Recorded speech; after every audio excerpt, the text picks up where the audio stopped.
Buenas noches.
Buenas tardes para todos, chicos. Espero estén muy bien, espero me escuchen muy bien.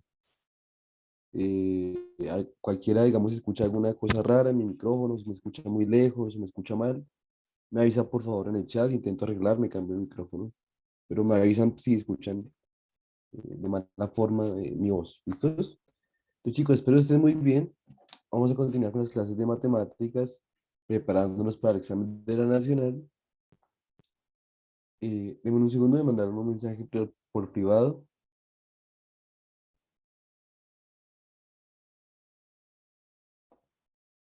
Sí, alguien me dice que hasta hoy entró, que no había entrado nunca antes y Sí, que señor, quería sí, ya. enviarme, sí, que quiere enviarme un correo.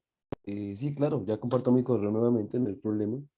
Denme un segundo, comparto mi correo nuevamente para todos. Recuerden que ese correo lo compartí ya en la primera clase, pero me lo pueden pedir cuando quieran. No pasa nada si se les perdió. La idea es que lo tengan siempre a mano. Denme un segundo, lo estoy escribiendo.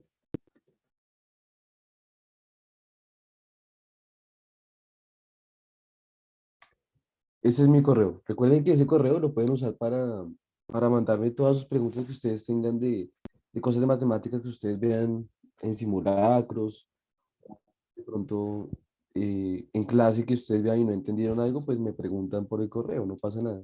Es que son preguntas bien puntuales, tampoco es que me manden una lista de ejercicios para resolver, ¿no? Pues yo les ayudo con preguntas muy puntuales. Eh, y aprovechen ese correo, me pueden preguntar cuantas veces quieran, no pasa nada. Alguien me dice que me escucha muy bajo. eh, ¿Alguien más me escucha muy bajo o solamente esa persona escucha muy bajo? O sea, ¿alguien me confirma también si se le escucha bajo o lejos?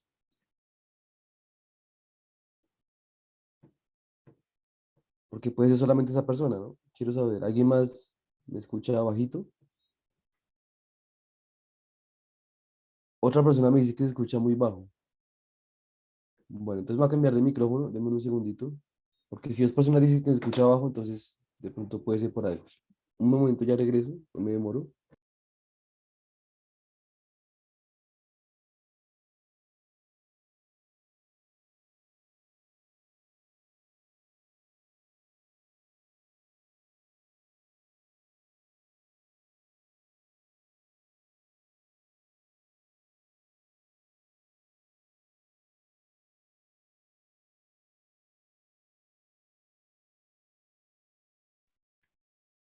Listo, muchachos, ya regresé. Ya por aquí, si no me pueden escuchar mal.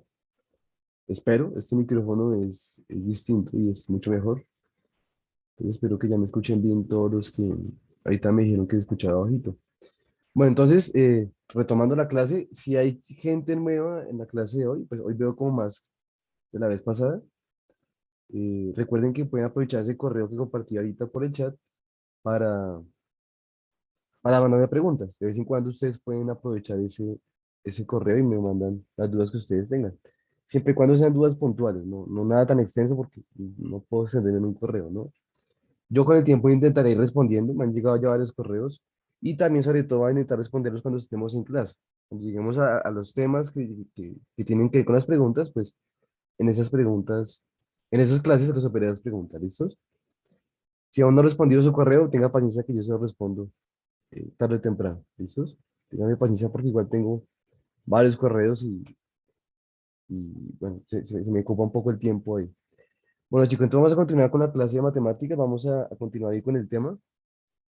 Recuerden que la idea es que ustedes estén estudiando al tiempo conmigo, no solamente que vengan acá a esperar a ver qué digo yo, ¿no? Sino que ustedes pues, adelanten el tema. Yo en primera clase compartí un poco el tema que esperamos ver en este curso de primaria, entonces es que ustedes vayan avanzando conmigo y lleguen aquí sobre todo pues a preguntar lo que no entendieron, ¿no? Te voy a compartir mi pantalla, vamos a continuar hoy con un tema.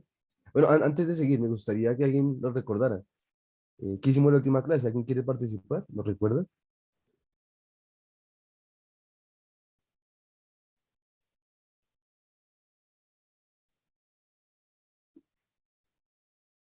¿Alguien levantó la mano? María José, adelante, sí. Estuvimos viendo todo lo relacionado con conjuntos, operaciones también con los mismos. Y eso. Muy bien, María José, sí, básicamente eso. Resumiste ahí demasiado, pero sí, eso fue lo que hicimos. Vimos la idea de conjuntos, como tratamiento de conjuntos, conjuntos numéricos, que era como la idea central, la idea de conjuntos numéricos, y propiedades de los números en los conjuntos numéricos. Vimos todo tipo de propiedades con las operaciones. Llegamos hasta potenciación, radicación y logaritmo. Llegamos hasta allá.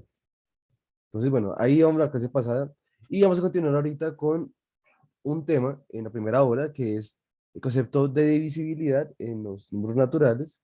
Es un concepto bastante importante de los números. Y luego vamos a ver una hora de geometría. Vamos a comenzar con conceptos de geometría. Y la siguiente clase acabamos esa parte de geometría. Entonces, aquí voy a escribir y ahorita uso diapositivas en la parte de geometría.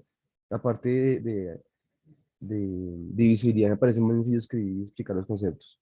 Entonces, recuerden que vimos conjuntos numéricos, teníamos el conjunto de números naturales, que a su vez estaban contenidos en los enteros. Yo a ustedes les puse incluso pues, ejemplos para pensar de por qué esto no era al revés. Estos a su vez están contenidos en los racionales, ¿cierto? Y a su vez están contenidos en los reales. Entonces, pasada yo hablé de esto, en los reales. Entonces vamos a centrarnos hoy en un conjunto bastante especial que es el conjunto de números naturales. En este conjunto de naturales van a pasar algunas cosas que no pasan en los demás conjuntos. En estos de acá no sucede lo mismo. Y es que en los naturales uno puede hablar de algo que se llama la divisibilidad, ¿sí? Realmente el concepto de divisibilidad se estudia sobre los enteros. Digamos, en números que son completos, que no tienen parte decimal. Realmente se estudia acá. Pero uno, por simplificar el estudio, lo trabaja en naturales. O sea, en los enteros pero positivos, básicamente eso. Recuerden que naturales son como los enteros positivos, comenzando desde el 0 o desde el 1. No pasa nada desde donde usted inicia. Entonces vamos a estudiar es acá en naturales. ¿Listos? Pero que sepan que también se puede estudiar acá. Solamente que en los enteros, pues toca hacer algunas consideraciones con los negativos, pero también se podría estudiar en los enteros. Entonces en naturales existe algo que se llama el concepto de divisibilidad. Entonces, ¿qué quiere decir que un número sea divisible entre otro o que un número sea múltiplo de otro? Entonces uno dice, por ejemplo, entonces se nota así, o se escribe matemáticamente así. Uno dice, A divide a B, este símbolo quiere decir A divide a B. Es un símbolo que uno nunca ve en el colegio, pero es la forma con la que se escribe esto. A divide a B, esto pasa, sí, solo sí, recuerden este símbolo, la vez pasada lo mencioné alguna vez, esto pasa, sí, solo sí, existe un número acá, voy a escribirlo acá, existe un número acá, un K natural, o sea, A divide a B, si existe un K tal que, o sea, que cumple ese K, que A por K es igual a B. O sea, esto matemáticamente se ve como complicado, pero es muy simple. Simplemente le está diciendo a usted que A divide a B, si ese A multiplicado por un K va a ser igual a B. Entonces, vamos a ver un ejemplo para que eso quede claro. No es tan difícil como pareciera. Entonces, cuando usted dice, por ejemplo, usted dice, usted dice, por ejemplo, 2 divide a 8, ¿cierto? ¿Esto por qué pasa? Pues esto pasa porque existe un número que se llama el 4, que cumple que 2 por 4 es 8. Por eso se dice que 2 divide a 8, que 2 por 4 es 8. O sea, esta es la manera con la que uno define la divisibilidad. O sea, un número divide a otro. Si existe otro, que al multiplicarlo por este número de acá, me da este de acá. Ese es el concepto de divisibilidad. Esto de pronto ninguno lo ha visto así. Vamos a ver una forma más sencilla de verlo, pero que sepan que esta es la forma real de divisibilidad. La forma más sencilla de verlo es con el concepto de división, pero van a ver que aquí pues se desprende la división. Uno dice, por ejemplo, que 8 se puede dividir entre 2 y esto ya es un poco más familiar. Sabemos que esto da 4, 8 y 2 da 4, pero ¿por qué? Da 4 porque 4 por 2 es 8. O sea, estamos diciendo aquí que 8 y 2 tiene una razón de por qué da 4. Y es porque 4 multiplicado por 2 da 8. Es lo mismo que está escrito acá, solamente que escrito en forma de división. Entonces uno dice que 8 es divisible entre 2 porque existe un número que se llama el 4, que cumple que 4 por 2 es 8. Entonces, esto que está acá en forma de división es lo mismo que está pasando acá con la definición exacta de qué es divisibilidad. Entonces, esta relación se puede escribir así, de que existe ese número, eh, pero digamos, no siempre es tan conveniente por lo siguiente. Si ustedes, por ejemplo, tienen al 7 y ustedes lo van a dividir entre 2, pues el problema es que yo cómo sé que si existe ese número que multiplicado por 2 de 7. Pues usted de pronto se acuerda que esta división da 3,5, pero ¿qué pasa? Que aquí estamos en los naturales. O sea, 3,5, esto no existe. Este número no existe en donde estamos en los naturales. Entonces uno no puede hablar de que 7 y 2 da 3,5, esto no se puede hacer, porque repito, estamos en los naturales. Entonces, en los naturales, pues uno diría que el 7 no es dividir entre 2, pero uno como sabe que no existe ese número. Pues ahí es donde está como el problema para uno hablar de divisibilidad naturales, de forma fácil y sencilla. Entonces, para uno no tener que complicarse con esta definición, uno usa es el algoritmo de la división. O sea, uno usa algoritmo, si no mencionaba esta palabra antes, un algoritmo es una serie de pasos para resolver un problema. Y el algoritmo de la división es el paso que le dice a usted que usted tiene que coger el número llamado dividendo y pone aquí el número llamado divisor, que es 2 y usted busca un número que multiplicado por 2 de 7 o por debajo lo más cercano. Entonces usted sabe que es 3. Y usted multiplica, pues 3 por 2 da 6 y esta resta da 1. Y este de acá, como es menor que el divisor, pues se llama residuo. No se puede hacer más división ahí. Recuerde que estamos en los naturales. Entonces aquí no hay división con coma ni nada de eso. No estamos en los racionales, estamos en naturales. Entonces, uno dice que cuando el residuo no da cero, o sea, cuando el residuo es distinto de cero, entonces el número no es divisible entre el otro. O sea, el 7 no se puede dividir entre 2. ¿Por qué? Porque el residuo no es cero, da uno. O sea, simplemente la idea es que 7 no se puede dividir entre 2. ¿Y ustedes cómo argumentan eso? Pues porque al hacer la división, el residuo no me dio cero. O sea, esta es la forma fácil de especificar por qué ese K no existe. ¿Listos? O sea, quiero dar la definición formal, pero llevarla a algo más sencillo, ¿no? Algo que uno maneja más en el colegio, que es esto. Entonces, uno dice que 7 no se puede dividir entre 2 porque al hacer la división el residuo da 1. Recuerden que estamos en naturales. Aquí nadie puede meter decimales. Estamos en división de naturales. Entonces, esto simplemente pues no existe. En naturales esto no tiene ningún resultado. No existe. Esto, por otro lado, sí existe, porque 8 dividido entre 2 da 4 y residuo cero. Entonces uno dice que un número es divisible entre otro cuando le hace la división el residuo da cero. Alguien me dice en el chat que se perdió, pero ¿de dónde te perdiste? Porque tienes que decirme en qué parte. ¿O te explico otra vez todo? Dime tu duda puntual para poder ayudarte. ¿Otra vez? Listo. Bueno, alguien me dice que se perdió y que otra vez explique. Bueno, vamos a ver, presento la idea. Mira, aquí de pronto sin querer complicarte mucho el asunto, simplemente lleves esta idea. ¿Sí? O sea, aquí quería la definición formal de que era ser divisible. Esta es la definición exacta, que uno tal vez no está acostumbrado a manejar desde el colegio. Simplemente la idea que se quiere que se lleven es esta, es que un número se puede dividir entre otro, o es divisible entre otro, lo mismo, se puede decir igual, cuando al hacer esta división del dividendo entre el divisor, el residuo me da distinto de cero. Perdón, da cero. Divisible es cuando da cero, perdón. Y cuando da distinto de cero, es cuando no es divisible. Por ejemplo, 7 no es divisible entre 2. Y eso tienes que explicar por qué. O sea, en el examen de la nacional te pregunta, ¿usted cómo sabe que 7 no se puede dividir entre 2? Ah, pues porque el residuo no dio cero, dio uno. El residuo tiene que dar cero para que sea divisible. Entonces el 7 no se puede dividir entre 2. Recuerden, estábamos en los naturales.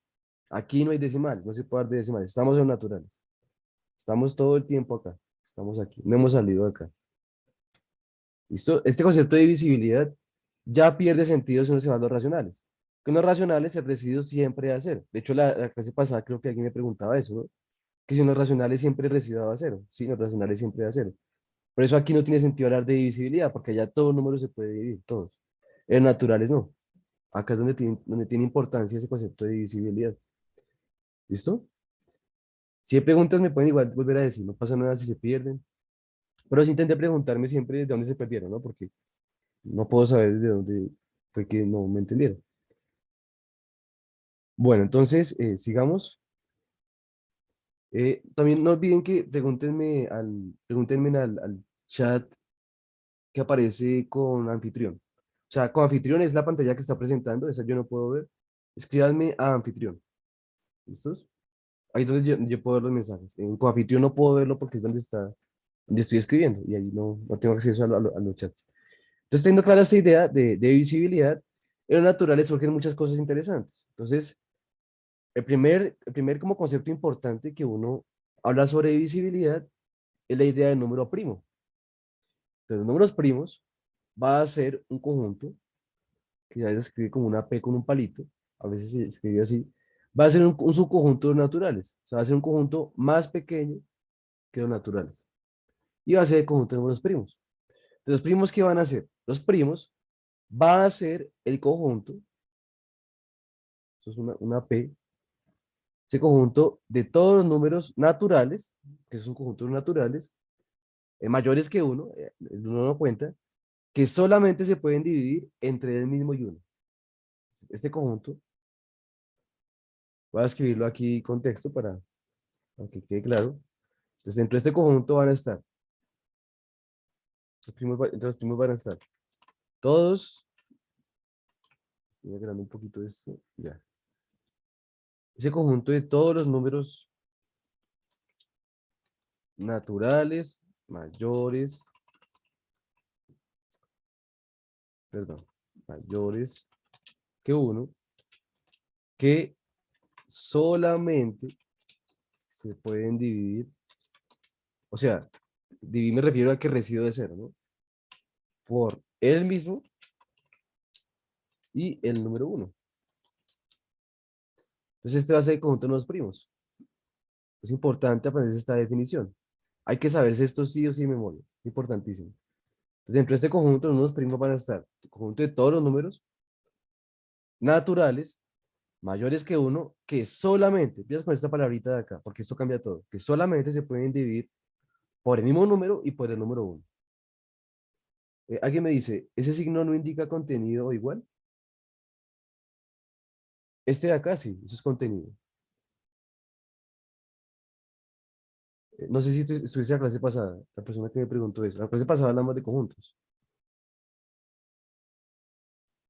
O no sé si es la misma persona que al principio me dijo que no había estado, no recuerdo el nombre ahorita. Si ese símbolo quiere decir contenido, eso es contenido. Si eres la persona que entró hasta hoy, o si alguien más entró de nuevo hoy, pues tienen que revisar la clase pasada, ¿no? Que yo hablé de la contenencia. Definía ese símbolo que quiere decir. Entonces, ese conjunto, repito para que todos entiendan, de todos los números naturales mayores que uno, o sea, el uno no puede ser primo, que solamente se pueden dividir por uno y por uno. ¿Qué pasa? Que todos los números cumplen que se pueden dividir por uno y por uno. Todos los números los cumplen. Usted coge al 12, por ejemplo. Pues 12 se puede dividir entre 12, porque 12 por 1 es 12, resto acá y esto va a cero. O sea, residuo a cero. Entonces, 12 se puede dividir entre 12. ¿Sí? Y también 12 se puede dividir entre uno. ¿Por qué? Porque 12 dividido uno es 12, 12 por 1, 12, y resto y esto va a cero. O sea, fíjense que 12 se puede dividir entre 12 y 12 se puede dividir entre uno. Entonces, ¿será que 12 es primo? Pues no, porque fíjense que solamente puede dividirse entre mismo y uno. Y el 12 cumple que también se puede dividir, por ejemplo, entre 3. ¿Por qué? Porque, por ejemplo, 3 por 4 es 12, resto, esto va a cero. O sea, 12 también se puede dividir entre 3. Entonces, por eso el 12 ya no es primo, no hace parte de este conjunto. ¿Listo? Solamente se puede dividir primo por uno. Para eso, o sea, solamente así puede ser primo. Entonces, para eso verificamos haciendo divisiones, mirando pues qué números cumplen eso. Entonces voy a hacer acá la lista de los primeros primos que quiero que ustedes aprendan de memoria. Esto es importante saber eso de memoria, al menos estos primeros números primos. Ese conjunto va a ser infinito, también tienen que saberlo. Ese conjunto no tiene fin, son infinitos números naturales. Aquí va a estar, empezando con el 2, va a estar el 3, el 4 no va a estar, porque el 4 se puede dividir entre 4 y uno, pero también se puede dividir entre 2. Entonces el 4 no está. Está el 5. El 6 no está, porque el 6 se puede dividir entre 3 y 2, además del mismo y 1. Está el 7, el 8 tampoco está. ¿El 9 será que está? No, porque el 9 también se puede dividir entre 3. El 9 tampoco está. El 10 tampoco está. El 11 sí está. El 12 no está. El 13 sí está. El 14 no está. El 15 no está. El 16 tampoco está. El 17 sí está. 19, sí está. Y esto sigue infinitamente. Ese conjunto no tiene fin. Me pongo aquí rojito, así. Listo. Entonces este conjunto, el conjunto de números primos, es un conjunto que cumple que sus elementos solamente son divisibles por uno y por uno. Y pues les pido que se aprendan de memoria mínimo como hasta el 11, al menos, como que sepan sí o sí de memoria hasta el 11. O que ustedes lo sepan sacar, que ustedes entiendan cómo se hace para pensar y buscarlos.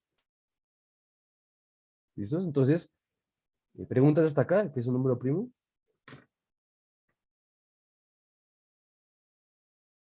¿Dudas hasta acá?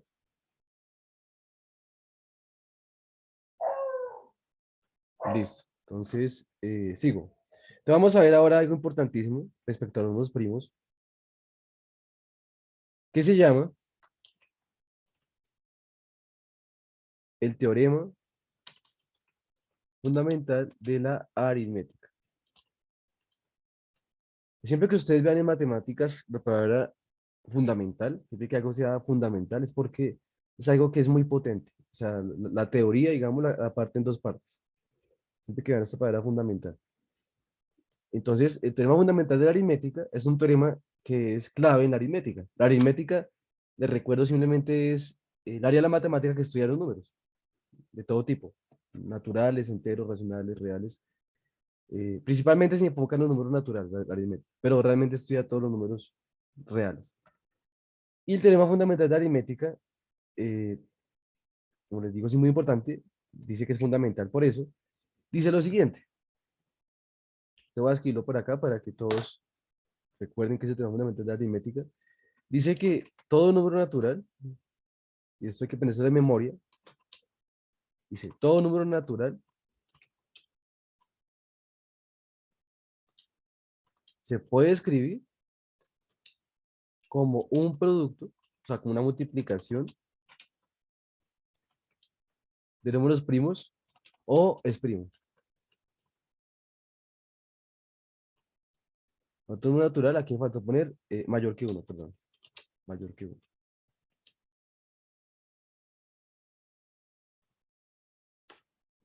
Así. Entonces, este es lo que dice el teorema fundamental de aritmética. Importante recordarlo. Dice que todo número natural que usted coja, mayor que uno, siempre se puede escribir como un producto de números primos, de dos o más, los que sean, o repetidos pueden ser, no importa. O si no se puede, entonces es porque es primo. ¿Listo? Entonces vamos a ver algunos ejemplos. Entonces, si ustedes cogen, por ejemplo, un número cualquiera, por ejemplo, el 8. Pues el 8, sabemos por lo que yo hice antes que no es primo, ¿cierto? Entonces se supone que el 8 se puede escribir como producto de primos. Si ustedes lo piensan un momento, 8 se puede escribir como 4 por 2, ¿cierto? Pero 4 por 2 es lo mismo que escribir 2 por 2 por 2. Porque esto es 4, ¿no? 2 por 2 es 4. Y 4 por 2, 8. Entonces fíjense que aquí escribí el 8 como producto de primos, porque el 2 es primo, 2 es primo, 2 es primo. O sea, escribí el 8 como producto de primos. Entonces ahí acabo de verificar que el 8 se puede escribir como producto de primos. Eso de hecho se puede escribir más resumido como 2 a la 3, ¿no? Pues, recuerden que 2 a la 3 es lo mismo que decir que exponente le dice a la base multiplíquese por sí mismo 3 veces. Es esto de acá. Si yo tengo, por ejemplo, al 10, yo reviso, ¿el 10 es primo? Pues el 10 no es primo, ¿cierto? Entonces se puede escribir como producto de primos. En este caso se puede escribir como 2 por 5. Y fíjense que estos son primos. O sea, uno siempre puede descomponer un número en factores. Eso que estoy viendo acá se llama descomponer un número en factores. Un factor, recuerden que simplemente es cada parte de una multiplicación. Eso es un factor. Es como le llama uno a cada parte de una multiplicación. Eso se va a llamar una descomposición factorial. Hacer esto de acá. Descomponer en factores. Que es lo mismo que uno llama más adelante en álgebra, bastante más a menudo, la idea de factorización. Factorización no es más que convertir algo en un producto de factores. Eso se llama factorizar. En álgebra, factorizar es convertir un polinomio en producto de polinomios. En aritmética, lo que estamos ahorita viendo, es convertir un número pues, en producto de números. Lo que le dice a usted, el teorema fundamental de aritmética es que usted puede siempre factorizar cualquier número natural en producto de primos. ¿Listo? Más adelante, cuando empecemos a ver álgebra, quiero que recuerden esto porque en álgebra hay algo que se llama el teorema fundamental del álgebra, muy similar a este. Y vamos a ver que ese teorema dice algo muy similar a lo que dice este, solamente que en álgebra. Y se llama teorema fundamental del álgebra. ¿Listo? Entonces, todo esto hay que tenerlo de ya para después entender álgebra, pues mucho mejor. Si yo cojo, por ejemplo, el 9, entonces el 9 es primo, pues no, entonces el 9 se puede escribir como producto de primos. Por ejemplo, 3 por 3. O sea, 3 a la 2, ¿no? O sea, reescribí al 9 como producto de primos. Y así puedo hacer con el número que usted quiera. Ya el problema nace cuando usted tiene un número muy grande. Si usted le dan el número 244, por ejemplo. ¿Usted cómo sabe cómo se descompone factores? Pues ahí ya se pone un poco más complicado la cuenta. Ya no es tan fácil darse cuenta con esos números que multiplicados dan eso. Entonces, para eso existe algo que se llama el algoritmo de Euclides. Entonces, voy a hacerlo por acá. Y haciendo eso, seguramente muchos se acordarán de su primaria. Ustedes hacían esto. Cogen el número que ustedes quieren descomponer en factores, ponen aquí una barrita a la derecha y van sacando aquí los números primos de menor a mayor. Y van partiendo el número, lo van dividiendo en esos números primos. Ustedes sacan el 2. Entonces ustedes piensan, 244 y 2, entonces hacen la división. Esto es 122. 122. Muy bien. Un segundo ya. Y siguen otra vez repitiendo. Entonces, mira, otra vez se puede el 2. Pues sí, porque el 2, acuérdense que usted sabe si se puede dividir entre 2 si el número es par. Si el número termina en un número par, entonces se puede dividir entre 2. Entonces podemos seguir con el 2. Entonces la mitad de 122, 61. 61, ¿cierto? Entonces, sigo. Ya 61, como no es par, no se puede dividir entre 2. Entonces el 2 no se puede. ¿Será que el 3 se puede? No. ¿Y yo cómo sé que no se puede?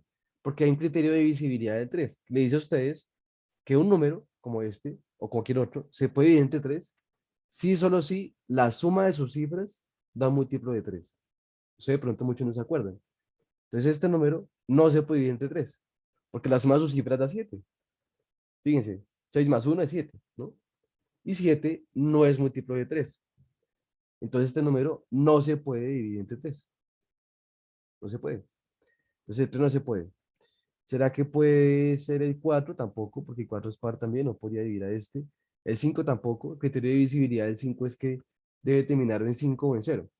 Y este no termina en 5 o en cero. No se puede dividir entre 5.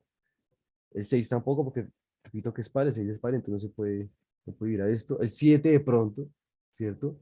Tocaría pensar, ¿será que el 61 se puede dividir entre 7? Pues hay que hacer la prueba. No. Hay que buscar un número que multiplicado por 7 es 61. O sea, usted coge 6, pero 6 pues, es muy chiquito, más chiquito que 7, entonces no sirve 6. Coge 61. Y usted lo piensa un momento, no le va a dar. Lo más cercano es 9, que 9 por 7 es 63, se pasa.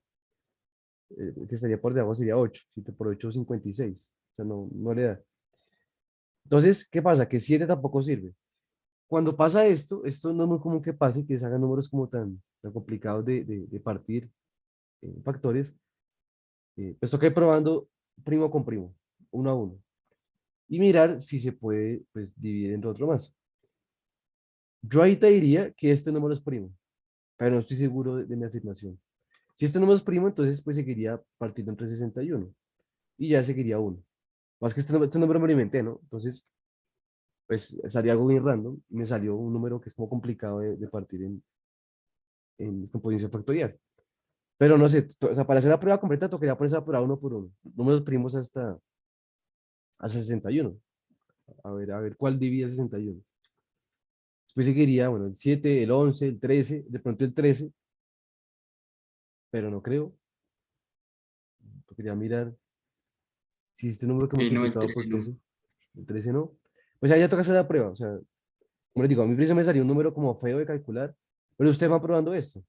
El 13, el 17, de pronto el 17. ¿Han probado el 17 alguno? No sé, 17 por... Sí, señor, pero no tampoco. Tampoco. Ah, bueno, alguien me preguntó,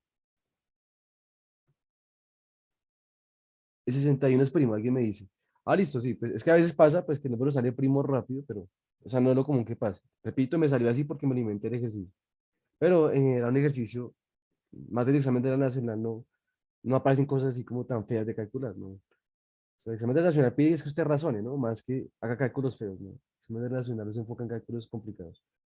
Entonces esto aquí da 1. 60 y 61 y 61 pues da 1. Quiere decir que 244 se puede escribir, o sea, lo que acabo de encontrar acá con este algoritmo de Euclides es que 244 se puede escribir como el producto de primos 2 por 2 por 61. Entonces, dio la casualidad de que 61 es un número primo, pero no siempre va a ser así de rápida la factorización. A veces toca pues probar con el 2, con el 3, con el 5, con el 7 y así. Alguien me dice, ese es el mismo teorema, ¿sí? No entiendo tu pregunta. ¿Cómo así que es el mismo teorema? O sea, el teorema lo que dice es que tú puedes siempre hacer esta factorización. Eso es lo que te dice el teorema. Que cualquier número que tú cojas, siempre lo puedes componer en factores, el que tú quieras. Siempre se puede descomponer. Y ese es un algoritmo para hacerlo. Se llama el algoritmo de Euclides, que permite, si no estoy mal, si no confundí el nombre con otro, creo que se llama algoritmo de Euclides. No creo que lo estén confundiendo con otro.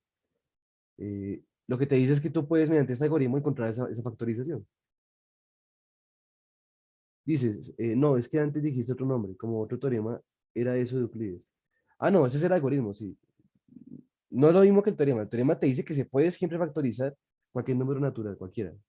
O es primo, o ya es primo. Pero ya aparte del teorema, existe el algoritmo de Euclides que te dice a ti cómo hacerlo, cómo factorizar. Es distinto, ¿no? Acá te dice que se puede, pero el algoritmo te dice es cómo hacerlo. Cosas distintas. Pero pues están muy relacionadas, ¿no? Entonces con esto ustedes pueden factorizar números primos. Y aquí nace lo que uno llama después máximo común divisor y mínimo común múltiplo. Entonces vamos a ver que esas ideas son bastante simples, entendiendo el nombre. El propio nombre dice cada cosa que es. Entonces quiero que veamos en esta pantalla, en este tablero, voy a escribir qué es el máximo común divisor y mínimo común múltiplo, que seguramente casi nadie se acuerda, o alguno de pronto se acuerda, pero vamos a ver que eso no es tan difícil como ustedes se acuerdan. Vamos a ver el máximo común divisor por este lado. Voy a partir la pantalla por acá. Y por aquí vamos a explicar qué es el mínimo común múltiplo. Ah, bueno, esto a veces también tiene otro nombre, o sea, como en forma de siglas, que es MCM. De pronto algunos se acuerdan también así. El famoso MCM. Y acá se llama el MCM, pero minúscula. Es para acordarse que como la minúscula es como el chiquito, el mínimo, ¿no? Y el mayúscula es el máximo, el grande, para acordarse, ¿no? Entonces vamos a ver qué es esas ideas de máximo común divisor y mínimo común múltiplo, usando el algoritmo de Euclides y también razonando. Primero lo vamos a estar razonando para que ustedes, si llega el examen y toca usar esto, pues que no hay que pensar en una fórmula. O sea, de pronto la fórmula es un poco complicada de recordar, pero el propio nombre dice todo. El nombre le está diciendo a usted todo lo que tiene que hacer.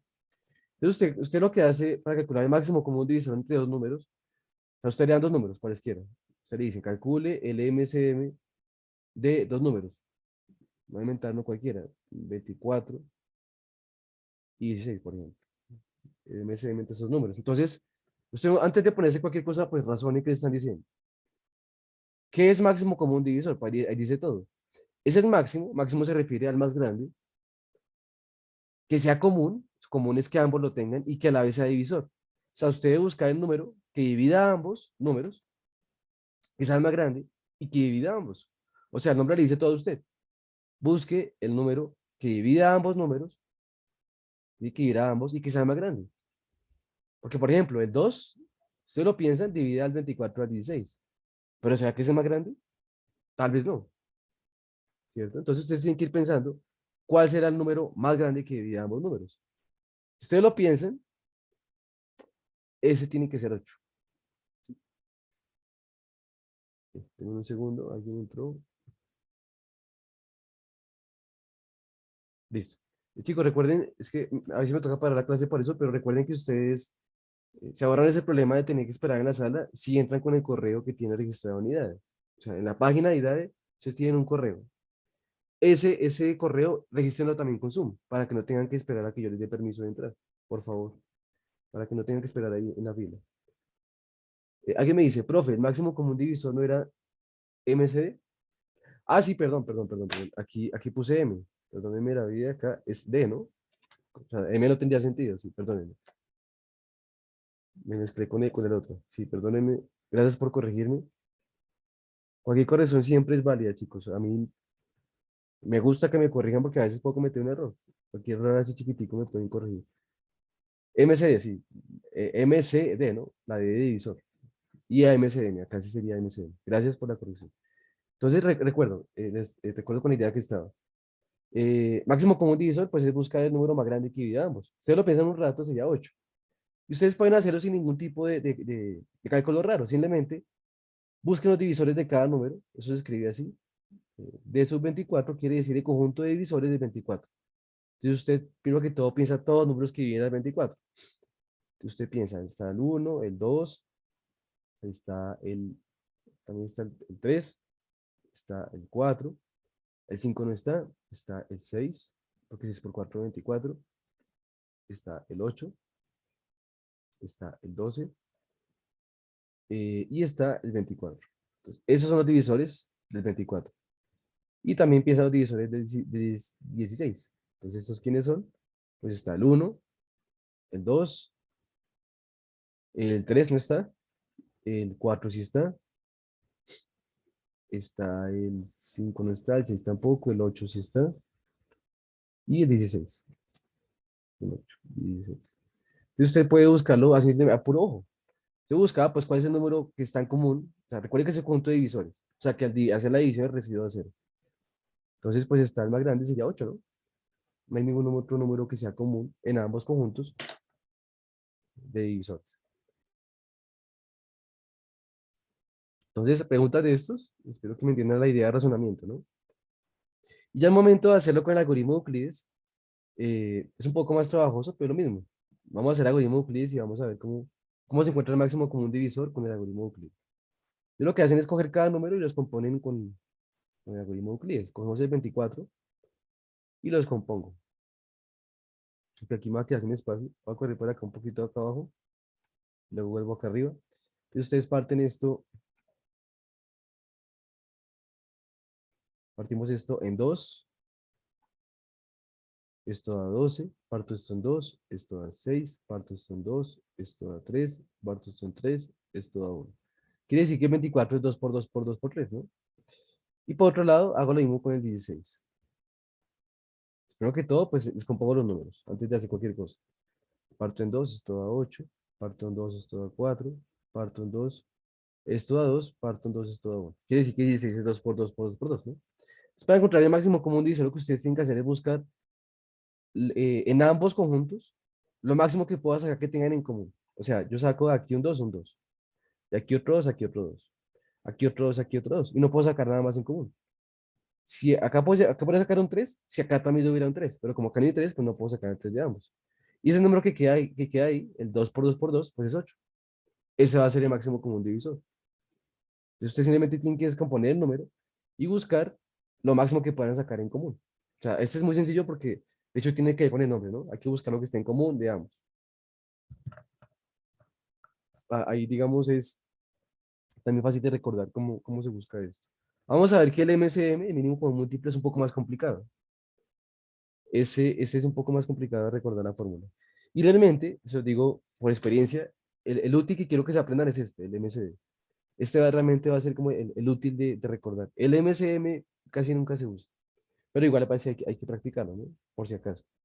Pero en el examen de la nacional se habla lo mucho es como el MCD. Y ese sí se usa en varios tipos de cálculos. Bueno, preguntas hasta acá, muchachos. Claro, como dice este.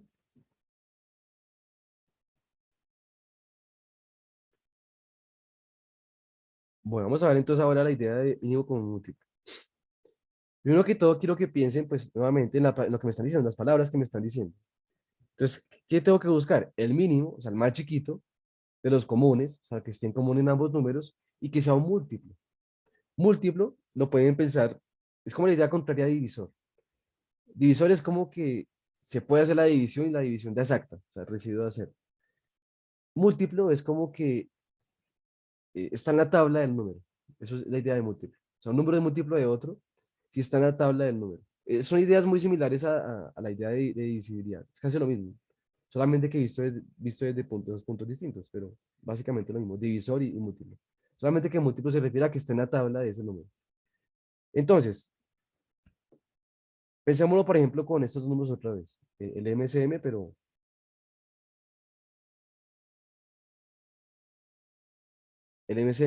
de 24 y 16. Mismo de antes. Aquí ya no tendría sentido que de 8, ¿no? O sea, esto no tendría sentido. Puede ser 8, porque en la tabla del 24 ni siquiera está el 8. La tabla del 24 es 0, 24, 48 y así, ¿no? O sea, la tabla del 24, ¿no? Literal. O sea, 1 por 24, 2 por 24, 3 por 24, las típicas tablas que ustedes hacían de primaria, ¿no? Entonces, aquí no está el 8. Entonces, ya por eso el 8 no puede ser el mínimo como múltiplo, porque ni siquiera está en la tabla del 24 ni la del 16. Entonces, tiene que estar, o sea, tiene que buscar en las tablas de ambos números el más chiquito de los múltiplos en común. Antes de seguir, quiero preguntarles una pregunta para que piensen. ¿Será que existe un máximo como múltiplo? ¿Será que puede existir? ¿Ustedes qué dicen? Alguien que lo piense y me diga qué opina de eso. ¿Será que puede existir un máximo como múltiplo? Alguien ya en el chat me dijo, no, no creo. No, porque el conjunto es infinito, ¿no? Exacto, muy bien, muy bien. Creo que todos lo piensen. O sea, eso también es para recordar, porque, digamos, me ha pasado con estudiantes y a mí también me pasó cuando estaba en el colegio, que uno confunde los nombres, ¿no? Es común, es común confundirlo. Máximo y mínimo y eso de común y eso pues, no se confunde. Pero recuerden que la idea de máximo como múltiplo no puede existir. O sea, no puede existir un máximo como múltiplo porque el conjunto de los múltiplos de un número es infinito. La tabla del 24 no acaba en 10, es infinita. La tabla del 24 es multiplicar todos los números por 24. Y nunca va a existir un número más grande que sea como un múltiplo. No, no va a existir. Pues los múltiplos son infinitos. Entonces, pilas ahí con confundir esto con máximo con múltiplo. Eso no existe. No tiene sentido hablar de eso. Pero el mínimo sí va a existir. Entonces, para encontrar el mínimo con múltiplo, lo que ustedes podrían hacer es buscar la tabla del 24, escribirla completa hasta, por ahí hasta el 10, y luego con el 16 igual, y mirar cuál es el múltiplo más chiquito que comparten ambos números. Se podría hacer así. Eh, También se puede de pronto pensar un poco a puro ojo. No es tan fácil, pero también se puede pensar. Eh, este de verdad no está tan fácil. Yo ahorita lo estoy pensando y creo que no se me ocurre tan sencillo. Pero para eso también existe un algoritmo, con el algoritmo de Euclides, que permite encontrar el mínimo como múltiplo. Entonces, para esto hacemos lo mismo de antes. De hecho, esto lo voy a recortar para este lado, porque va a ser muy similar. Escojo esto, lo paso por acá. Y voy a pasarlo por acá. Voy a quitar estos cositos amarillos.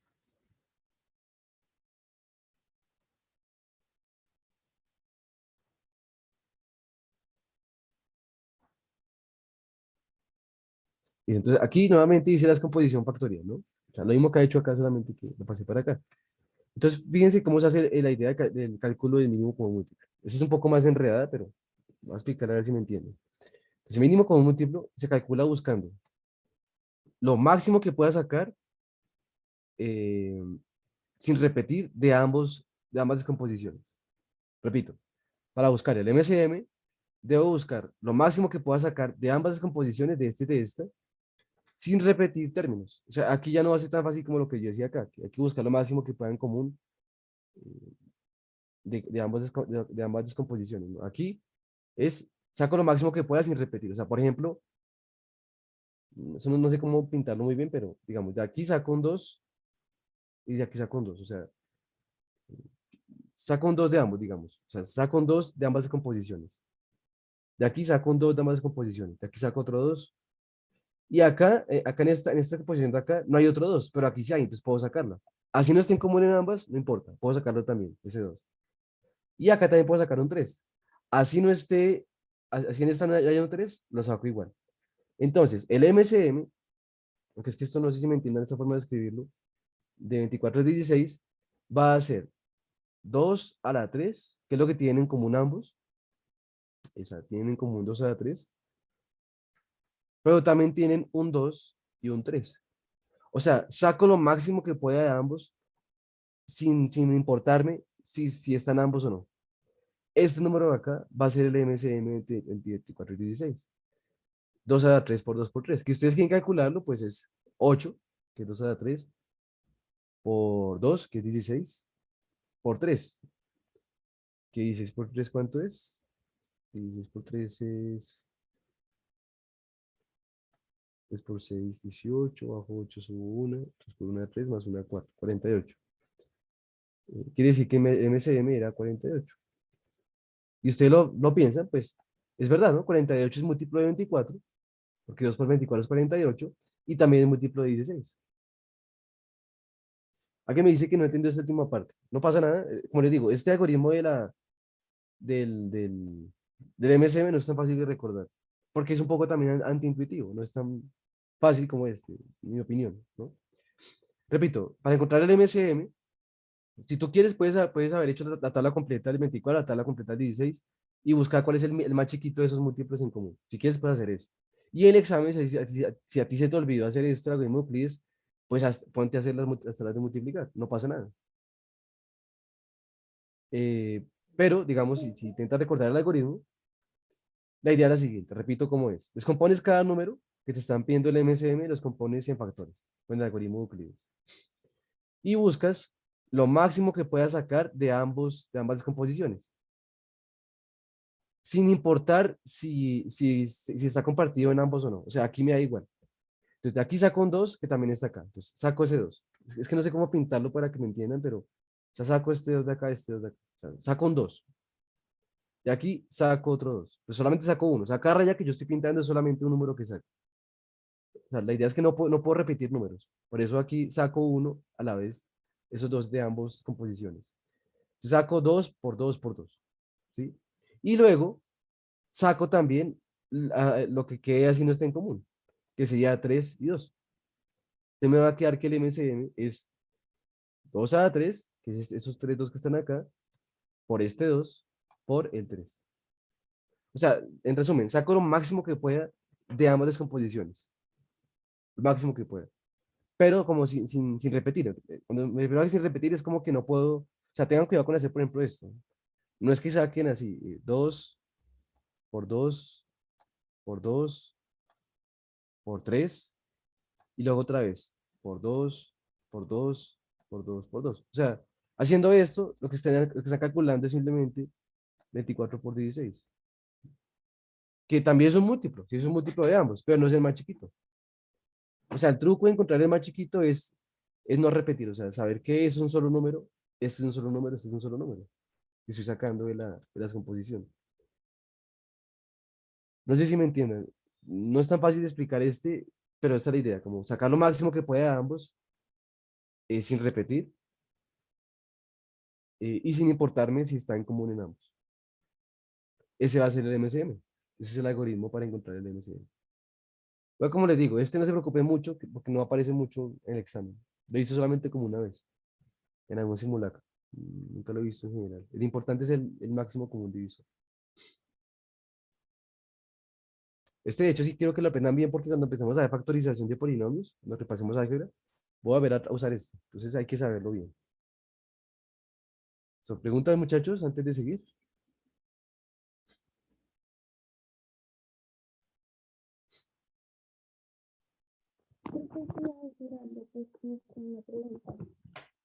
Un segundo, creo que alguien está hablando, pero lo escucho muy, muy pasito.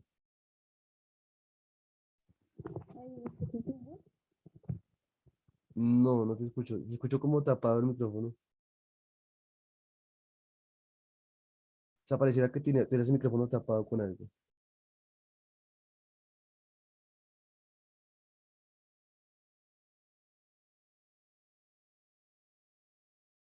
Y escríbeme por el chat, a ver si te puedo leer por ahí.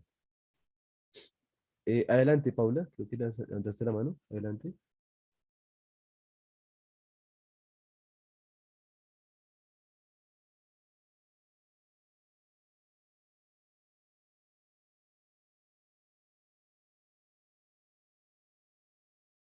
Paula, ¿me escuchas?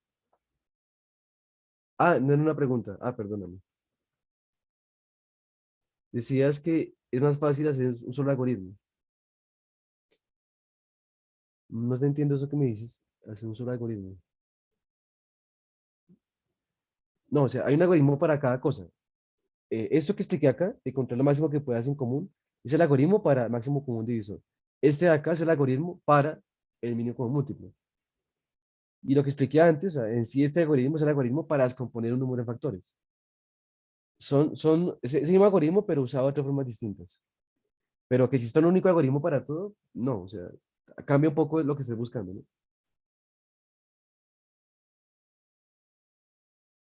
Me dices, no, o sea, buscar en un solo algoritmo el máximo. No te entiendo muy bien, discúlpame. No entiendo lo que me quieres decir. Mm, Creo que te refieres como sí, a que es más fácil como usar el algoritmo, ¿no? A ponerse a buscarlo directamente con la tabla de multiplicar o con los divisores. Alguien más me dice, ¿todos los algoritmos son el de Euclides? Sí, es que el de Euclides realmente es este se llama el algoritmo de Euclides. Si no estoy equivocado, porque de pronto se me fue la cabeza ahorita y estoy hablando de otro que no es. Creo que sí. Si uno puede me ayudar a buscar rápido en internet, a ver si se llama así, a ver si confundí el nombre. Pero creo que es este de acá, el algoritmo de Euclides. Eh, o si viene un nombre distinto, pues me ayuda a recordarlo. Tal vez se me fue el nombre ahorita, y no es algoritmo de Euclides. Pero me preguntas que si el nombre cambia. O sea, el algoritmo en sí es este. Realmente igual el nombre, ¿no? El nombre es lo de menos. Lo que importa es que recuerden cómo es. Que hay que coger cada primo y ir dividiendo entre esos primos. El nombre es lo de menos. Entonces tú divides entre cada primo y al final encuentras la descomposición factorial. Ya lo otro es que depende para qué lo uses, ¿no? Pero en todos en sí son el algoritmo de Euclides. Entonces el algoritmo de Euclides lo usé acá para factorizar el número. Aquí lo usé para encontrar el máximo común divisor. Y acá lo usé para encontrar el mínimo común múltiplo. En sí todos son el mismo. Solamente que tienen diferentes formas de usarlo. Listo, aquí me confirmó que sí es el algoritmo de Euclides. Listo, gracias. De pronto a veces se me va la cabeza y otro nombre que no es. Listo, chicos, y ya para acabar esta parte, ya el tiempo está corriendo y quiero acabar esto. Vamos a ver un repaso rápido de regla de tres, porque es el último tema como que estaba planeado para esta clase. Antes de empezar geometría, ¿no? Ya tenemos una hora, pero la otra hora quiero dedicársela a geometría. Entonces, vamos a repasar cosas rápidas de regla de tres. Simplemente quiero que se lleven la siguiente idea de regla de tres. Eh, Regla de tres, primero que todo hay que recordar una cosa que uno se le olvida. A mí me pasó y a muchos estudiantes que he visto se les olvida. Regla de tres existen dos tipos. Existen varios realmente, pero hay dos tipos principales de regla de tres. Uno que se llama regla de tres directa y otra que se llama regla de tres inversa. Entonces, por ejemplo, pensemos todos en la siguiente situación. Voy a hacer un ejemplo bien sencillo para que todos me entiendan. Si yo, por ejemplo, voy a la tienda y compro eh, 12 chocolatinas. Voy a la tienda y compro 12 chocolatinas. Y yo sé que cuando fui a la tienda y compré esas chocolatinas me costaron un total, por ejemplo, de, pongámosle, 25.000 pesos, por decir algún valor. Eso me lo estoy inventando. Ya miramos cuánto es. Entonces, 12 chocolatinas cuestan 25.000 pesos. Es una pregunta que yo podría hacerme es, si esto me costó esto, entonces ¿cuánto me costarán, por ejemplo, 20 chocolatinas? 20 C, que son chocolatinas. Entonces, fíjense una cosa importante que hay que comenzar a plantear acá. Entonces, aquí la pregunta es, ¿cuánto me costarán? Lo llamo X, 20 chocolatinas. Entonces, una cosa que hay que darse cuenta es que cuando uno va a la tienda y compra chocolatinas y le cuestan esto, pues si uno compra más chocolatinas, así uno aumenta la cantidad de chocolatinas, pues es bastante intuitivo, bastante obvio, que la cantidad de pesos también debería aumentar, ¿no? O sea, a mayor cantidad de chocolatinas, pues más plata me vale. Es bastante obvio, ¿no? En la vida cotidiana. A menos de que haya promociones o cosas raras, ¿no? Pues en general siempre vale más chocolatinas. Entonces, cuando pasa esto, que una unidad de medida aumenta, en este caso la unidad de medida de chocolatinas, estamos midiendo chocolatinas. Cuando una unidad de medida aumenta y a la vez la otra aumenta de la mano de la otra, se dice que las magnitudes, o sea, lo que estoy midiendo, esta de acá con esta de acá, son magnitudes directamente proporcionales, se llama así. Entonces, cuando sucede esto, escribo por acá, se dice que son magnitudes directamente proporcionales. Esto que pasó acá se llama magnitudes directamente proporcionales. Esto es si al tiempo una crece, la otra también crece. O si también, si esta decreciera, esa también decrecería al tiempo. Esa también pues cumple eso, ¿no? Si ustedes compran menos chocolatinas, pues obviamente van a valer menos pesos. Entonces, magnitudes directamente proporcionales, recuerden que quiere decir que ambas se comportan igual. Si una crece, la otra también crece. Y si una decrece, o sea, baja, la otra también tiene que bajar. Cuando pasa esto, solo cuando pasa esto, yo puedo encontrar este valor de x, ese x que estoy buscando, lo puedo encontrar usando algo que se llama regla de tres directa. Entonces, pilas. No se llama regla de tres. Un error que hay que corregir en nuestra forma de hablar y de pensar. No se llama regla de tres, no. Se llama regla de tres directa. Porque ahorita vamos a ver que hay otra regla de tres que se llama regla de tres inversa. La regla de tres directa se aplica cuando las magnitudes son de este tipo, directamente proporcionales. Si las magnitudes no fueran directamente proporcionales, no puedo aplicar esta regla de tres directa, la que voy a explicar ahorita. Entonces, en este caso, cuando son directamente proporcionales, la regla de tres me dice lo siguiente. Esa es una forma de recordarla. De pronto ustedes la saben distinto, pero a mí me gusta recordarla así. Este x va a ser igual a multiplicar este número entre este por este, y eso que me dé ahí lo divido entre este de acá. Ese algoritmo se llama regla de tres directa. Es una forma de recordar. Ustedes, como digo, de pronto algunos de ustedes se lo sabe distinto, no pasa nada, cada uno se lo aprende como quiere. Entonces x va a ser igual en este caso a 20 chocolatinas por 25.000. Importante que ponga las unidades de medida. Eso es importantísimo. Sé que da pereza, sé que a uno el profesor lo molesta por eso en el colegio, las unidades de medida, sobre todo en física, pero hay que hacerlo. ¿Por qué? Porque cuando ustedes hacen esta operación, ustedes saben a puro comienzo que la operación está bien hecha, porque se cancela la unidad de medida chocolatina con chocolatina y me va a quedar todo en pesos. O sea, ahí ya voy bien, porque sé que la cantidad de X va a ser una cantidad de dinero.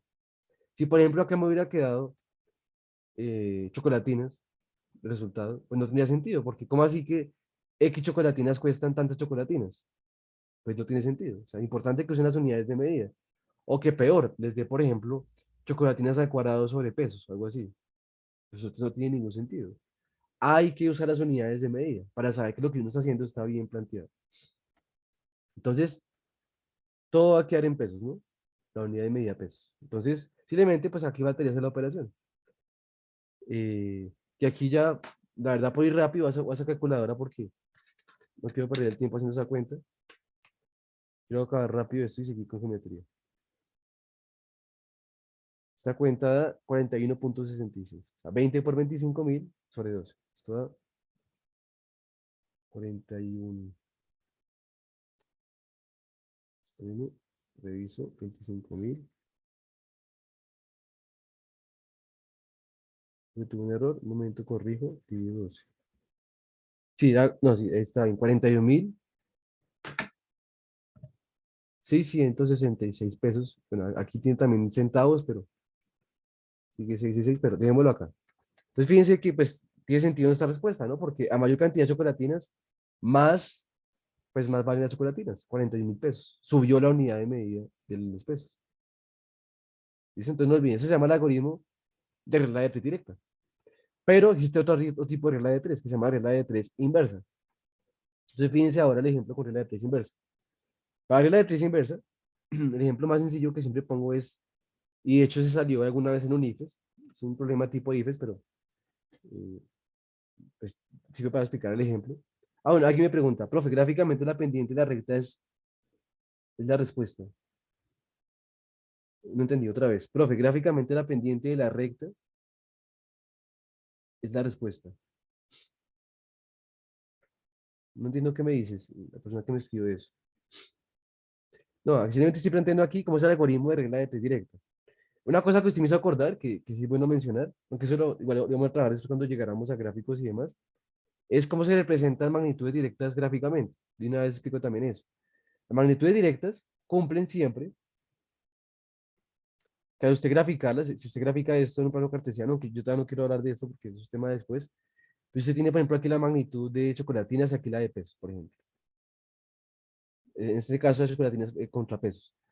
Las unidades, las magnitudes directamente proporcionales cumplen que siempre, a medida que uno aumenta, la otra también aumenta. O si una disminuye, la otra también tiene que disminuir. O sea, tienen que comportarse igual. Si, por ejemplo,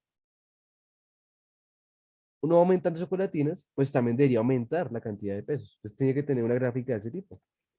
Esa sería una gráfica de tipo de magnitudes directamente proporcionales. Simplemente recordar que cuando una crece, la otra también tiene que crecer. Y si decrece, o sea, si yo estoy bajando la cantidad de chocolatinas, si yo voy disminuyendo la cantidad de chocolatinas, pues también tiene que bajar la cantidad de pesos. ¿Listo? Por eso esta es una gráfica que representa magnitudes directamente proporcionales. O magnitudes simplemente directas. También se le llama a veces solamente magnitudes directas. No sé si usted se refería a eso. No entiendo muy bien cómo planteó su pregunta. Listo, ya para acabar, te explico la regla de tres inversa. Porque sí quiero acabar esto porque se me va el tiempo. No me rinde el tiempo con lo que metí ahorita. Entonces, vamos a ver un ejemplo con inversas. Ponle que va este ejemplo. El ejemplo dice algo así. Si yo tengo una casa muy grande, y yo contrato para que la pinten unos pintores, eh, digamos, yo contrato a unos 20 pintores, 20p de pintores. Y los pintores dicen que se van a demorar un total de 15 días pintando la casa. 20 pintores se demoran 15 días pintando la casa. Entonces, la pregunta que uno podría hacerse, o sea, si 20 pintores pintan en 15 días la casa, la pregunta que uno podría hacerse es, ¿qué pasa si contrato más pintores? Si yo contrato, por ejemplo, a 10 pintores más, si tengo a 30 pintores, ¿cuántos días se van a demorar en pintar la casa? Una pregunta que puedo hacer. Si 20 pintores se demoran 15 días, ¿cuántos se demoran 30 pintores? Entonces, fíjense que aquí la unidad de medida de pintores aumentó. Pero si ustedes lo piensan, no tiene sentido que eso también aumente. O sea, no pase igual que antes. Esto no puede pasar así. ¿Y cómo así que más pintores, más días? No puede ser. Debería ser menos días. Porque a mayor cantidad de gente trabajando, pues más rápido lo pintan, ¿no? Aquí me preguntan, antes de seguir, me pregunta, profe, ¿la compuesta también aparece en los exámenes?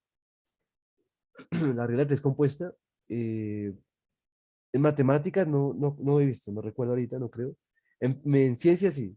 En ciencias se usa cuando ustedes hacen factores de conversión y eso. Eso tiene que ver más con ciencias y física. Allá de pronto sí. Eh, Te dejo para que la repases tú, porque es que el tiempo no me alcanza para abarcar todo el tema, ¿no? Pero de pronto sí puedes repasar regla de tres compuesta. Sobre todo para la parte de ciencias. En matemáticas no recuerdo haber visto regla de tres compuesta. Pero sí, puede salir. Bueno, sigamos con esto. Entonces, recuerden que cuando esto aumentó, esta decreció, ¿no? Esta bajó. Y al revés pasaría igual. Si la cantidad de pintores disminuyera, pues también diría aumentar la cantidad de días. ¿Listo? Con mucho gusto. A la persona que me escribió. Entonces, estas magnitudes se vayan a llamar magnitudes inversamente proporcionales. ¿Por qué se llaman inversamente proporcionales? Pues porque trabajan de forma inversa. Van, van trabajando de forma inversa. Cuando una crece, la otra decrece. O al revés, si esta decreciera, esta también, esta de acá crecería. Cuando pasa esto, que son magnitudes inversamente proporcionales, entonces aplica otro tipo de regla de tres, que se llama regla de tres inversa. Entonces, X va a ser igual a lo siguiente. Entonces, acuérdense cómo era la regla de tres directa, era esta, este por este dio este. La regla de tres inversa es parecida a esta, pero va a tener otro orden distinto. Va a ser así. Va a ser este multiplicado por este, dividido entre este. O sea, es como comenzar al revés, ¿no? Comenzar por arriba. Es una forma de acordarse, repito. Si alguno se sabe esto distinto, no pasa nada. Este por este dio este. Esto va a ser X. Eso se llama regla de tres inversa. Y se usa cuando las magnitudes son inversas. Entonces X va a ser igual a 20p por 15d sobre 30p, ¿no? Cancelo p con p y fíjense que todo va a quedar en días. O sea, ahí las unidades de medidas también. Recuerden usar unidades de medida. Sé que uno no está acostumbrado a esto, uno le da pereza usar unidades de medida. Aquí estamos con pintores y días, pero en física, cuando ustedes estén midiendo una velocidad, pues hay que cancelar kilómetros con kilómetros o cosas así. Es importante saber esto, usarlo siempre. Hago la operación, la hago rápido con calculadora para no gastar tiempo en esto. 20 por 15. Divido 30 a 10. Quiere decir que los pintores se van a demorar 10 días. Y tiene sentido, ¿no? A mayor cantidad de pintores, pues menos días se demoran. 10 días. Y también para hablar sobre la gráfica, pues la gráfica de unas magnitudes inversas, pues se comportan razonando como acabo de decir. Por ejemplo, en este ejemplo, vemos que aquí tengo pintores, aquí tengo pintores, aquí tengo días. Por ejemplo, el eje X es pintores y el eje Y es días. Entonces, simplemente razonamos que a mayor cantidad de pintores, baja más la cantidad de días. O sea, a medida que aumento esto, a medida que esto va aumentando, a medida que esto sube, D debería disminuir. Esto debería bajar.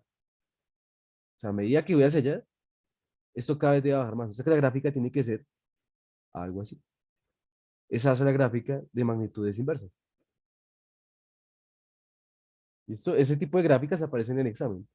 Por eso es importante recordarlas. Fíjense que es distinto esto de antes, ¿no? Aquí, a medida que crece las chocolatinas, aumenta el dinero. Aquí es, a medida que aumenta los pintores, disminuye la cantidad de días. ¿Listo? Pregunta, chicos, de esto, antes de seguir con geometría. Me dice alguien, profe, no recuerdo cómo saber qué variable tiene que ponerse en X o Y. No, eso depende del ejercicio. Eso depende. Yo aquí quise poner así, pero también puedes plantear esto al revés. Días contra pintores. No tiene que ser pintores contra días, ¿no? Eso depende del ejercicio que te estén dando a ti. O sea, no hay un orden que siempre se use, no. No hay un orden general. Pregunta, chicos, antes de empezar con geometría. Comienzo un poquito tarde, entonces no todo va a correr con geometría.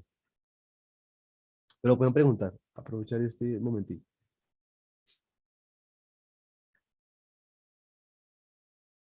Entonces, espero que se acuerden de estos algoritmos. Algoritmo de regla de 3 inversa y algoritmo de regla de 3 directa. Se usa dependiendo del tipo de magnitudes que tengamos para encontrar variables que desconocemos. Bueno, entonces voy a dejar de compartir pantalla. Eh, Listo. Y vamos a ver ahora una presentación de geometría. Un momentico, comparto pantalla.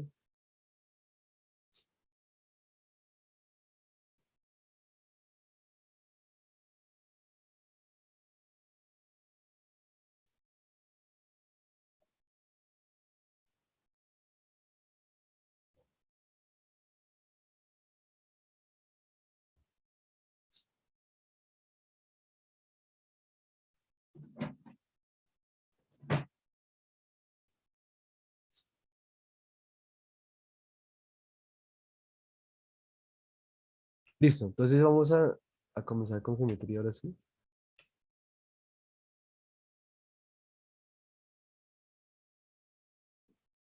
Allá está viendo toda mi pantalla, está viendo la presentación de geometría. Sí, Entonces vamos a comenzar con geometría. Hasta la siguiente clase acabamos. Hoy quiero llegar hasta antes de triángulos al menos. Quiero llegar hasta polígonos, hasta acá. Triángulos, empezamos la siguiente clase. Vamos a ver si nos alcanza el tiempo. Te voy a correr un poquito. Entonces vamos a definir primero que todo qué es geometría. Importante pues saber qué es la geometría. Simplemente entendamos geometría como el estudio de las formas geométricas. Eso va a ser geometría. De hecho, la palabra geometría viene del griego geo y metría. Geo es tierra y metría es medida. Entonces, pues la geometría viene de la medida de la tierra. Ya hoy en día, pues es más tiene que ver con todo tipo de medidas sobre figuras geométricas, de todo tipo. Entonces uno estudia eh, medidas como la posición, medidas como el área, todo ese tipo de medidas que ustedes han trabajado en el colegio, desde el colegio, para todo tipo de figuras geométricas. Y vamos a ver que hay como tres objetos básicos de la geometría que son de especial importancia, que va a ser los objetos de punto, bueno, son realmente cuatro, perdón, punto, línea, superficie y cuerpo. Van a ser los cuatro como elementos básicos que construyen toda la geometría. Uno con esas cuatro cosas, uno construye toda la geometría. Entonces vamos a ver esos elementos básicos, ¿cuáles son? Te repito, el punto, la línea, la superficie y el cuerpo. Entonces, la primera cosa que toca hablar es que esos conceptos son indefinibles. El concepto de punto, línea, superficie y cuerpo son conceptos que no se pueden definir. Se pueden dar de pronto ideas de qué es cada cosa, pero no se pueden definir. Creo que yo ya he hablado de eso también en la clase pasada cuando hablé de conjunto. Conjunto también era un concepto primitivo o un concepto indefinible. De pronto algunos se acuerdan que yo hablé de eso. Si no estoy mal, si no estoy confundiendo el otro grupo que tengo de Prunal, eh, recordemos que conjunto era una cosa que no se podía definir. Se puede decir qué es, pero no se puede definir exactamente qué es. Solamente podemos tener una idea de qué es eso. Y pasa con esos conceptos, punto, línea, superficie y cuerpo. Uno sabe qué es, en la vida real uno entiende que es un punto, una línea, superficie y cuerpo, pero no se puede definir. Entonces, lo importante es tener una idea de qué es cada cosa. Antes de seguir, voy a hacer una cosa acá que es importante aclarar, y es que cada figura de estas va a corresponder a un tipo distinto de dimensión. ¿Listo? Entonces, dimensión no me refiero a nada así paranormal, nada raro, no. Dimensión y geometría simplemente es usted qué tanto puede medir. Eso va a ser una dimensión de geometría. Entonces, el punto va a tener dimensión cero. O sea, esto va a tener dimensión cero. Porque usted en un punto no puede medir nada. Puede medir cero cosas, nada, no puede medir nada. Un punto no tiene área, ni longitud, nada. No tiene ningún tipo de medida. Alguien me dice que si puedo poner la diapositiva anterior. Sí, si quieres, esto de acá. Esto no es tan importante, solamente es la introducción, ¿no? Pero pues si quieres te la pongo un momentico. Listo. Igualmente si quieren escribir alguna cosa me dicen y yo puedo parar para que ustedes anoten, ¿no? No hay problema. Bueno, entonces la idea de punto, el punto no tiene dimensión cero, se dice. O sea, no se puede medir nada en un punto. Una línea va a tener dimensión uno. O sea, uno puede medir una línea, una cosa, que es la distancia. La línea es la primera forma geométrica en la que uno puede medir algo, que va a ser la distancia. Y dentro de distancia uno puede definir también la idea de posición, eh, bueno, longitud, que es como lo mismo distancia, ¿no? Simplemente uno puede medir una cosa acá en la idea de línea. En superficie vamos a tener dos dimensiones. De superficie uno va a poder medir, además de longitudes, uno también va a poder medir áreas. Por eso la superficie va a tener dimensión 2. Repito, dimensión no tiene nada que ver con nada paranormal, no. Dimensión simplemente de geometría es qué tanto puedo medir. Y el cuerpo va a tener tres dimensiones. Entonces uno puede medir en los cuerpos tres cosas. Entonces, nuevamente, distancia, puede medir áreas y va a medir algo nuevo que se llama volúmenes, el volumen de un cuerpo. Entonces recuerden esto, por favor. Un punto es dimensión cero. Línea uno, superficie 2, cuerpo 3. Que el cuerpo es donde vivimos, o sea, los cuerpos es donde vivimos en la vida real, ¿no? En dimensión 3. Un cuerpo puede medir tres tipos de medidas, que también está relacionado, de hecho, con la idea de uno que tanto se puede mover. La línea tiene solamente como largo, la superficie tiene largo y ancho, y cuerpo tiene largo, ancho y profundo, digamos. También tiene que ver con eso la idea de dimensión. Un punto no tiene nada para moverse, entonces por eso es cero también la dimensión del punto. Más bien esto, por favor. De pronto, para algún curioso, puede preguntarme, profe, ¿y hay dimensión 4? La pregunta típica de estas, ¿no? De geometría.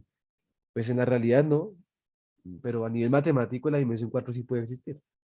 Para la persona que va a estudiar física o matemáticas, existe dimensión infinita, dimensión 100, lo que usted quiera. En matemáticas, que cierta dimensión es muy amplio, no tiene ningún límite la idea de dimensión. Para los demás mortales, hasta 3, no hay que complicarse.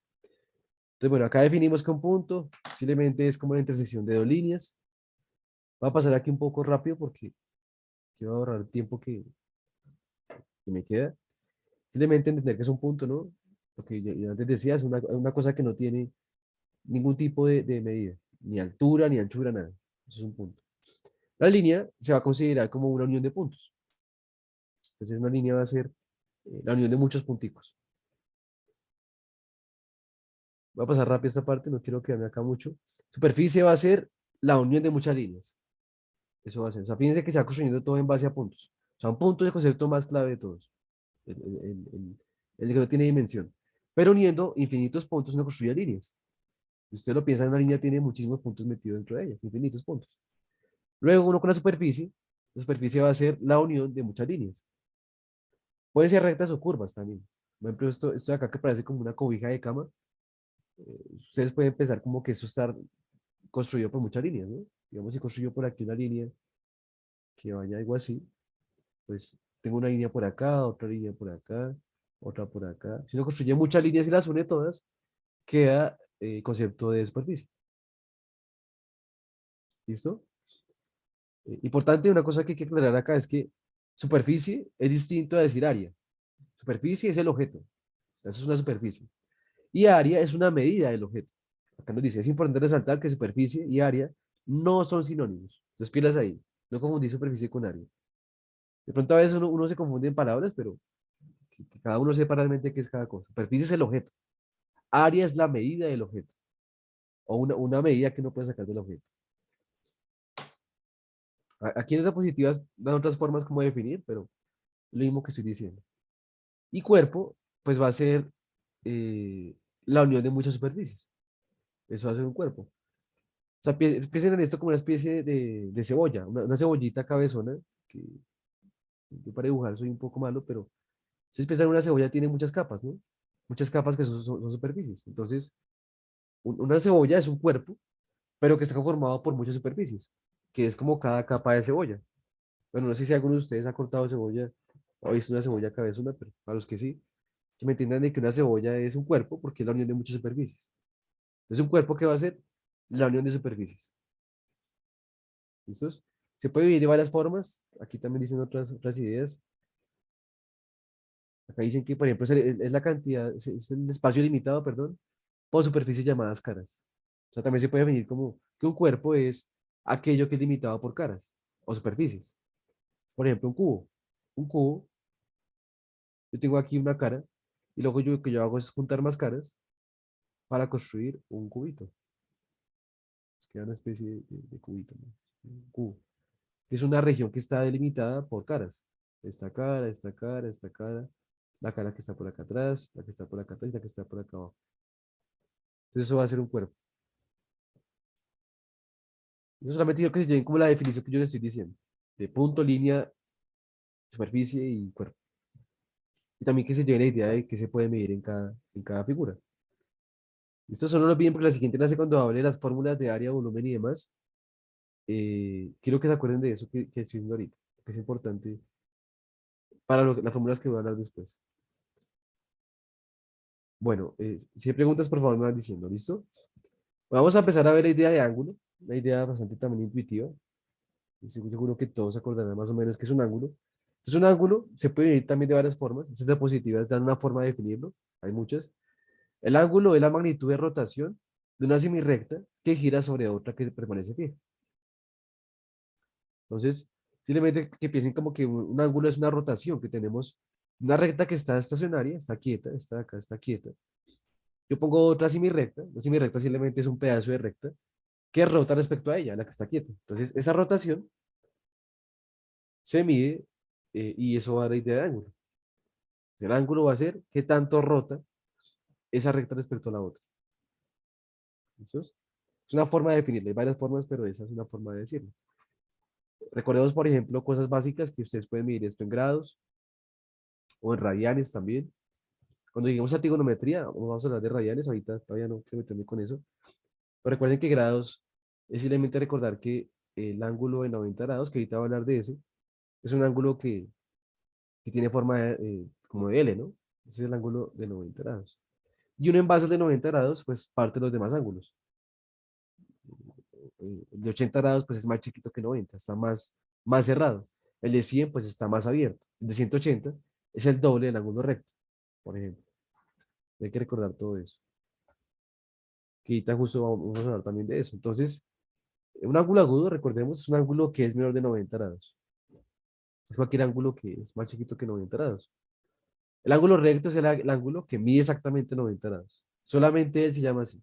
Solamente el ángulo de 90 grados es el que se llama ángulo recto. Ningún otro se llama así. Si alguno no se acuerda muy bien de esto, me puede decir. Alguien de pronto no se acuerda muy bien de estos, de medir ángulos con grados. El ángulo obtuso, en general, en matemáticas se llama obtuso a cualquier ángulo que mide más de 90 grados, a cualquiera. Pero a veces también se llaman de otras formas distintas, que es lo que esas diapositivas van a mostrar. Entonces, ángulo obtuso, aquí las diapositivas lo definen como el ángulo que es mayor de 90 grados y menos de 180. Eso va a ser un ángulo obtuso. llano va a ser el que mide 180 grados. ¿Listos? Y aquí hay otros nombres que de pronto alguno nunca habrá visto, pero a veces se usan esos nombres también. Lo digo por si aparece de pronto en el examen o ustedes lo ven en algún libro, pues que sepan de qué hablan. También tenemos la idea de ángulo entrante, que es un ángulo que es mayor a 180 grados, pero menor a 360 grados. Entonces es un ángulo eh, que está por acá, ¿no? Todos estos ángulos que están por acá va a ser un ángulo entrante. Y el ángulo perigonal va a ser un ángulo que exactamente mide 360 grados. O sea, es un ángulo que rotó completamente. Eso se llama un ángulo perigonal. ¿Listo? ¿Alguien me dice que ponga la diapositiva anterior? Sí, no hay problema.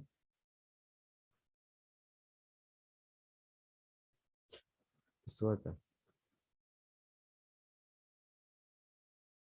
Gracias. ¿Listo? Alguien me pregunta, entrante sería como cóncavo.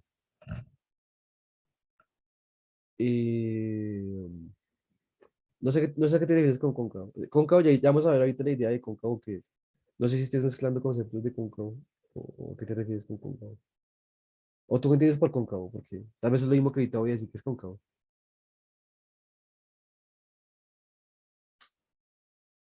Si quieres solamente acuérdate, cóncavo va a ser un ángulo que mide más de 180 grados. Perdón, cóncavo no, perdón, me confundiste. Entrante, perdón. Entrante es que mide más de 180 grados, pero menos de 360 grados. Eso va a ser un ángulo entrante. Cóncavo de pronto no uso esa palabra todavía porque es que eso va a ser otra cosa ahorita que ya voy a definir.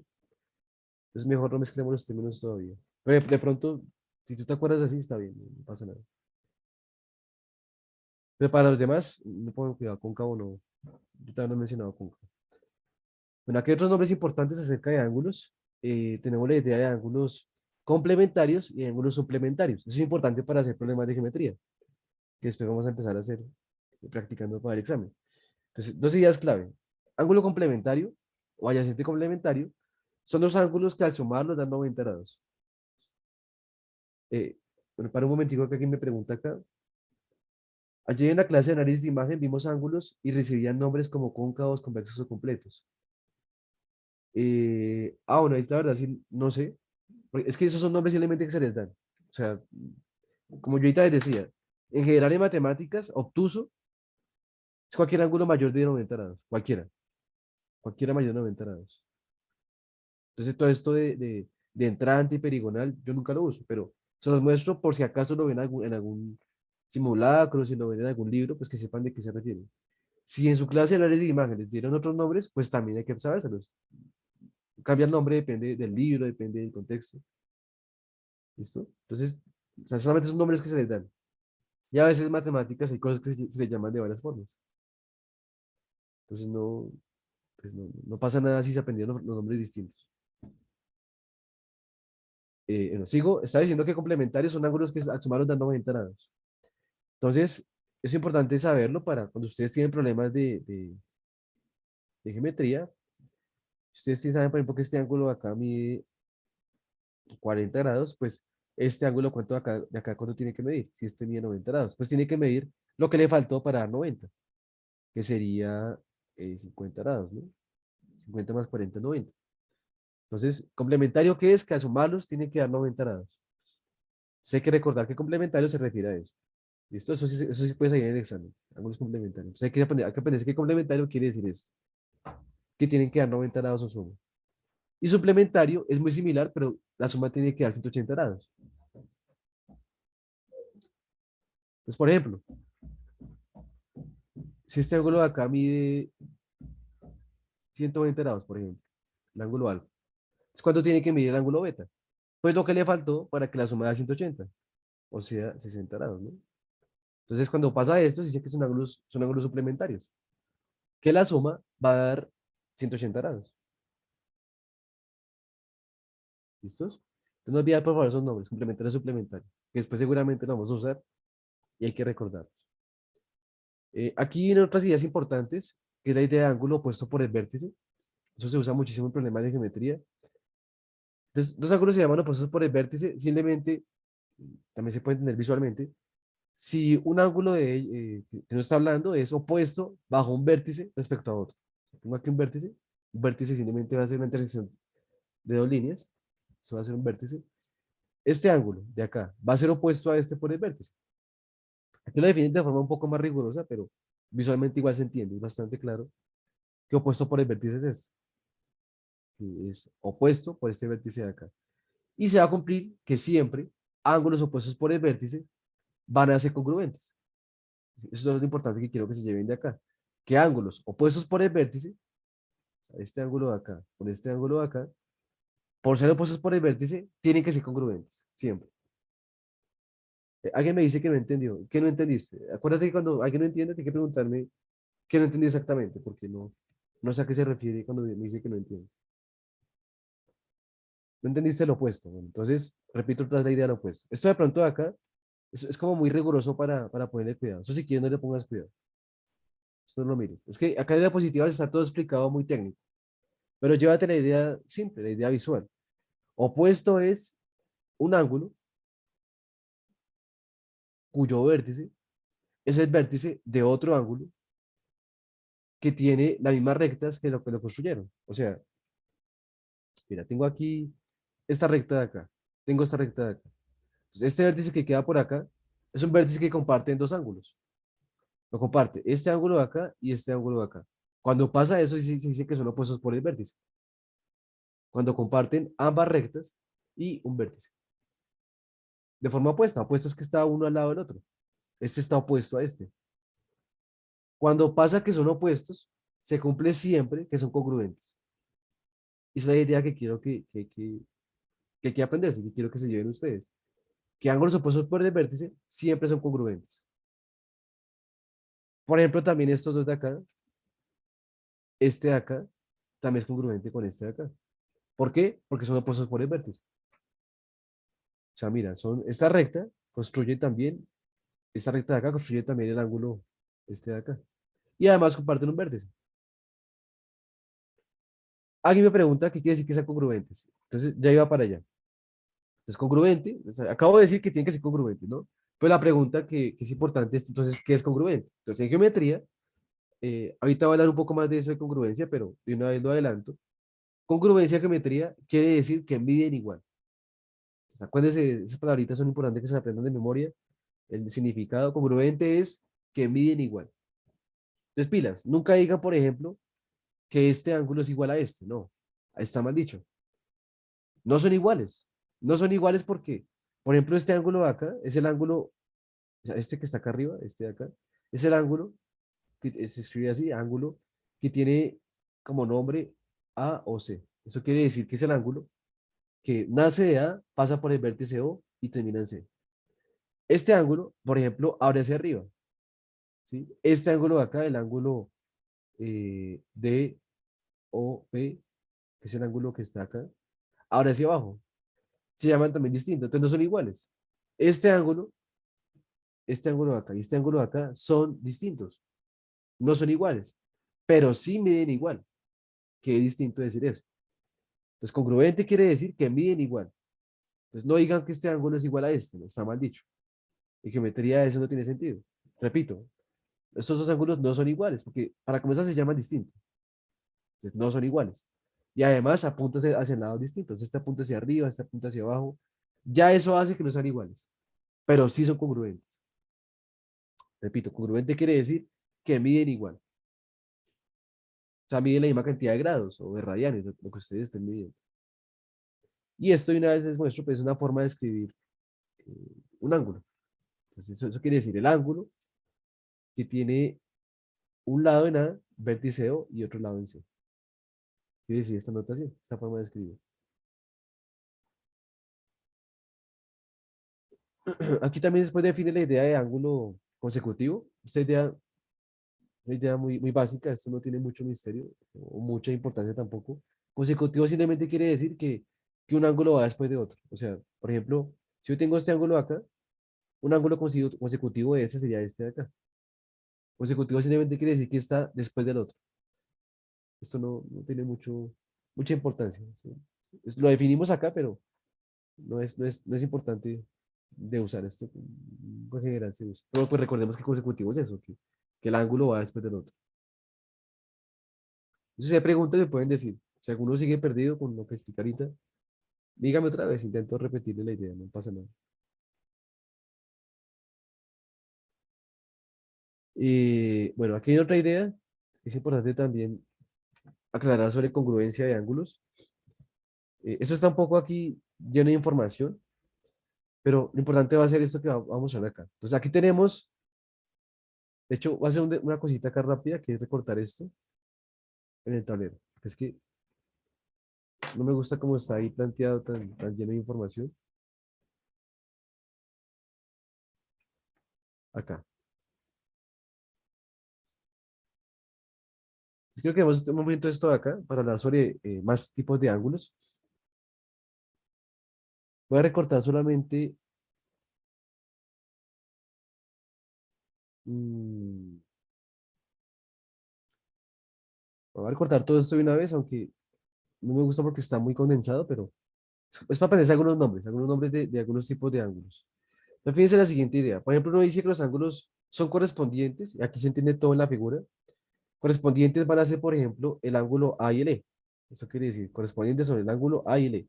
El ángulo A, este de acá, va a ser correspondiente al E. Importante, antes de nada, antes de empezar a definir todo esto de acá, que entiendan aquí la figura cuál es. La figura es dos líneas paralelas, o sea, esta de acá y esta de acá son paralelas. Paralelas, recuerden que quiere decir que son rectas que entre ellas nunca se intersectan. Eso quiere decir rectas paralelas. Entonces, estas dos rectas son paralelas. Si quieres aquí la subrayo. O sea, esta es paralela a esta de acá, porque entre ellas nunca se van a intersectar. Y la construcción de ángulos se construye cogiendo aquí una recta que intersecta ambas paralelas. Entonces, construyendo esta figura, se define todo esto que estamos hablando acá. Entonces, vamos a tener ángulos, por ejemplo, correspondientes. Son ángulos, yo lo defino así, ángulos correspondientes son ángulos que están como cortados de la misma manera. Ustedes lo piensan, este ángulo que está acá, está cortado acá, está cortado como igual que este. Está cortado igual por la línea que corta ambas paralelas, ¿no? A eso me refiero con que cortó. Voy a pintarla de hecho de rojo para que entiendan de que esta de acá fue la que cortó a las paralelas. La roja fue la que cortó. Entonces, estos dos ángulos son correspondientes porque fueron cortados de forma igual. También, por ejemplo, el C y el G, ¿no? C y G también son correspondientes.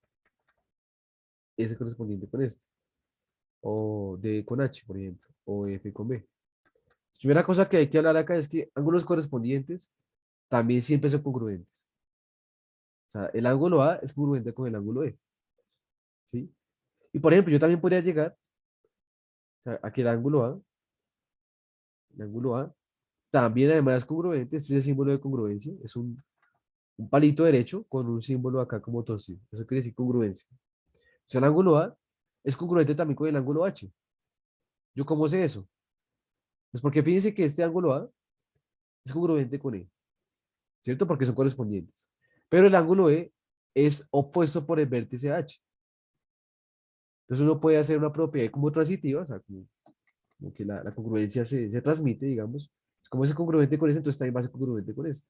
Entonces, por eso el ángulo A es también congruente con el ángulo H. Porque el E y el H son opuestos por el vértice. Y el A era congruente con E. Esto, la congruencia se comporta muy parecida a una igualdad, en el sentido de que como que se reparte la congruencia. Se llama propiedad transitiva, se llama realmente eso. Como que ustedes pueden repartir la transitividad. Y así, haciendo eso que acabo de hacer acá, uno puede definir muchas congruencias. Por eso aquí es que salen tantas nombres y tantas formas de llamar a las congruencias. Entonces también tenemos ángulos adyacentes. Adyacentes, por ejemplo, son A y C. Son lo que antes llamábamos también suplementarios, ¿se acuerdan? Que la suma de A y C tiene que ser 180 grados. Entonces se llaman ángulos adyacentes. Opuestos por el vértice, lo que ya antes he hablado antes. Por ejemplo, el A y el D son opuestos por el vértice. El B y el C son opuestos por el vértice. Ahí tenemos muchos opuestos por el vértice. Ángulos alternos internos. Pues, por ejemplo, el C y el F son alternos internos. Son alternos en el sentido de que están como alternados. O sea, voy a pintarlo acá. Este ángulo de acá está alternado respecto a este, y son internos porque están adentro de las rectas, están como metidos adentro de eso, están metidos adentro de rectas paralelas. Alternos externos es lo mismo, pero externos, o sea, que están por fuera. Por ejemplo, el A y el H son alternos, pero externos, porque están por fuera de las rectas paralelas. Están por fuera. Por ejemplo, el alterno externo sería el A y el H. Acá hay más nombres, esto realmente no se usa tanto. Lo importante sobre todo que se acuerden, por ejemplo, lo de opuestos por el vértice, correspondientes y alternos internos y externos, como lo que uno más usa para resolver problemas del examen de la nacional. Pero también que sepan que hay otros nombres, por ejemplo, también colaterales internos, eso yo nunca lo uso, pero se llama así. Por ejemplo, el C y el E son colaterales internos. O sea, como que están como enfrentados uno frente al otro y son internos, ¿no? También están colaterales externos, el A y el G. Son colaterales en el sentido de que está uno frente al otro, pero de forma externa, a las líneas paralelas. Entonces, que sepan que uno con esta figura puede definir muchos nombres. Simplemente es esta diapositiva. Aprendérselos todos es complicado, ¿no? Pero que sepan que esos nombres se pueden usar así. Ojalá se los aprendan todos. Digamos, yo uso sobre todo son los que son opuestos por el vértice, eso hay que sabérselo sí o sí. La idea adyacente también, como que está uno al lado del otro. Lo que antes también llamábamos como ángulos consecuentes, creo que se llamaban. Me reviso, aquí se llamaban ángulos consecutivos, perdón. Muy similar a la idea de adyacente. Solamente son nombres que se les dan a los ángulos. Esto no. Si se olvida un nombre de estos, pues no es grave, no pasa nada. Pero que sepan que esos ángulos tienen nombres. ¿Listos? Bueno, vamos a empezar a hablar ahora de polígonos, que es la idea como importante ahora sí que empezamos a hablar en geometría. Vamos a definir qué es un polígono, clasificarlos y características de los polígonos. Y espero con eso acabar ya la clase de hoy. La siguiente clase continúo con triángulos y áreas y volúmenes. Entonces, los polígonos, en primer lugar, antes de hablar de polígono, toca definir qué es una poligonal. Es una poligonal, simplemente va a ser una unión de segmentos rectilíneos. Aquí de pronto le define un poco más amplio. Repito, o sea, las diapositivas son un poco técnicas. Hablan un poco muy técnico. El que quiera puede leer todo esto, pero de forma muy resumida, una poligonal va a ser una unión de segmentos rectilíneos, o sea, segmentos rectos, o sea, que no son curvos, son rectos, y que están unidos por ciertos vértices. Entonces, por ejemplo, tenemos aquí una poligonal, eso se llama una poligonal. Eso también va a ser una poligonal. Pero si ustedes revisan ambas, esas poligonales tienen una diferencia. O sea, aquí le llaman poligonal abierta. Esta de acá va a ser la poligonal abierta. Esta va a ser la cerrada. Entonces, sin necesidad de leer acá, sin necesidad de leer esto, uno puede entender intuitivamente qué es abierta y qué es cerrada. Qué es una poligonal abierta y qué es una poligonal cerrada. Una poligonal abierta es una poligonal, una unión de segmentos rectilíneos unidos por vértices que tiene como un hueco. Eso quiere decir abierta. O sea, por aquí como que hay hueco. O sea, no está cerrada la figura. En cambio, esta poligonal cerrada, pues sí está cerrada, ¿no? No tiene ningún hueco por el cual se pueda entrar de adentro hacia afuera. De afuera hacia adentro, perdón.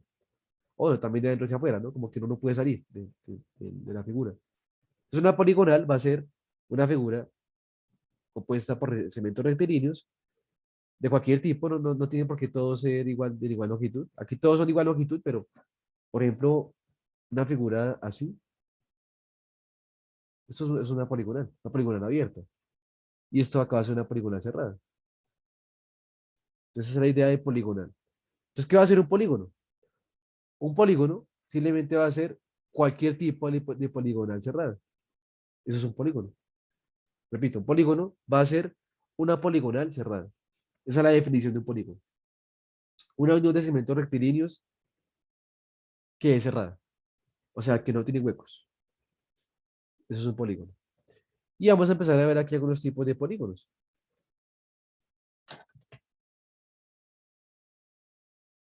Deme un segundo, tomo agua. Se me secó la garganta.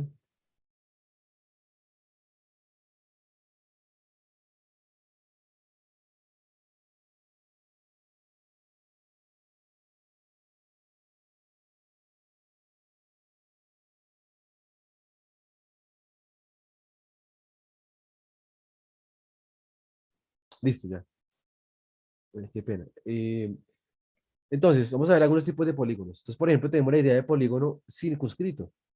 Su polígono circunscrito es aquel cuyos lados son tangentes a una circunferencia. Si ustedes miran aquí las figuras que están aquí por aquí dibujadas, el polígono circunscrito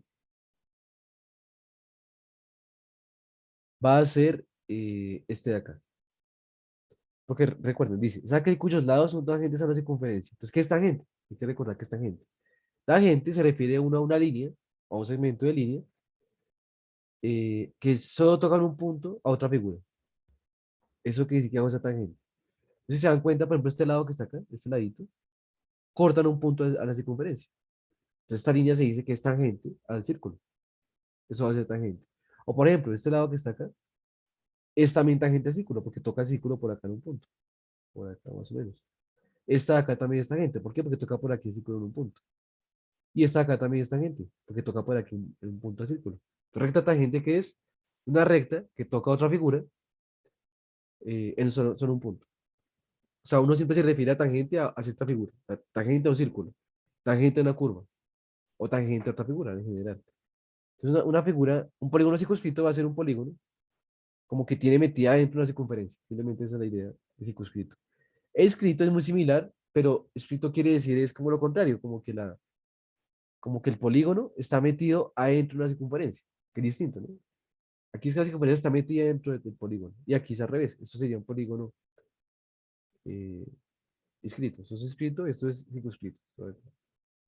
Escrito es un polígono cuyos vértices, que son los punticos que unen a los segmentos rectilíneos, hacen parte de una circunferencia. Eso es un polígono escrito. Listo. Solamente para que recordemos esos nombres, ¿no? Eso es común que aparezca en el examen. Circunscrito y escrito, perdón. Un polígono convexo, y esto es lo que ahorita algunos de ustedes mencionaba de convexo y cóncavo. O sea, de pronto son conceptos distintos que ustedes vieron en la clase de análisis de imagen. Convexo y cóncavo en geometría es otra cosa. No tiene que ver con lo que ustedes están diciendo antes. O de pronto sí, no sé, pero convexo va a ser un polígono cuyos ángulos interiores son todos menores a 180 grados. Eso va a ser un polígono convexo. Por ejemplo, este de acá es un polígono convexo. Porque cualquier ángulo que ustedes miden siempre mide menos de 180 grados. Este de acá es más chiquito que 180 grados. Este de acá también, este de acá también, este de acá también. Es un polígono que todos sus ángulos internos son menores que 180 grados. Cóncavo es lo contrario, que puede tener un ángulo mayor a 180 grados. Por ejemplo, este polígono de acá es cóncavo, porque el ángulo que está midiendo acá es mayor a 180 grados. Por eso este polígono es cóncavo. ¿Listos? Otra forma de definir convexo y cóncavo, que es un poco más fácil para mí, en mi opinión, es que un polígono es convexo si al unir cualquier par de puntos que hagan parte del polígono adentro, usted puede unirlos mediante una línea recta. O sea, usted coge un punto por acá, otro punto por acá. Si usted puede llegar de este punto a este punto de acá mediante una línea recta, para cualquier par de puntos, o sea, esos dos puntos, un punto por acá, otro por acá, otro por acá, otro por acá, cualquier par de puntos, usted puede unirlos mediante una línea recta, entonces el polígono va a ser convexo. Fíjense que en cóncavo no se cumple eso. Yo puedo llegar, por ejemplo, de acá a acá mediante una línea recta, ¿cierto? Pero si yo paso de acá a acá, ya no puedo, porque para pasar de acá a acá, me salgo del polígono. Pues si me salgo del polígono para poder unir dos puntos, entonces el polígono no puede ser convexo, sería cóncavo. ¿Listos? Entonces no sé si tiene que ver con lo que usted vio en análisis de imagen, que ahorita usted me decía, no sé si tiene que ver con eso, pero en geometría en general no tiene que ver mucho directamente con la medida del ángulo.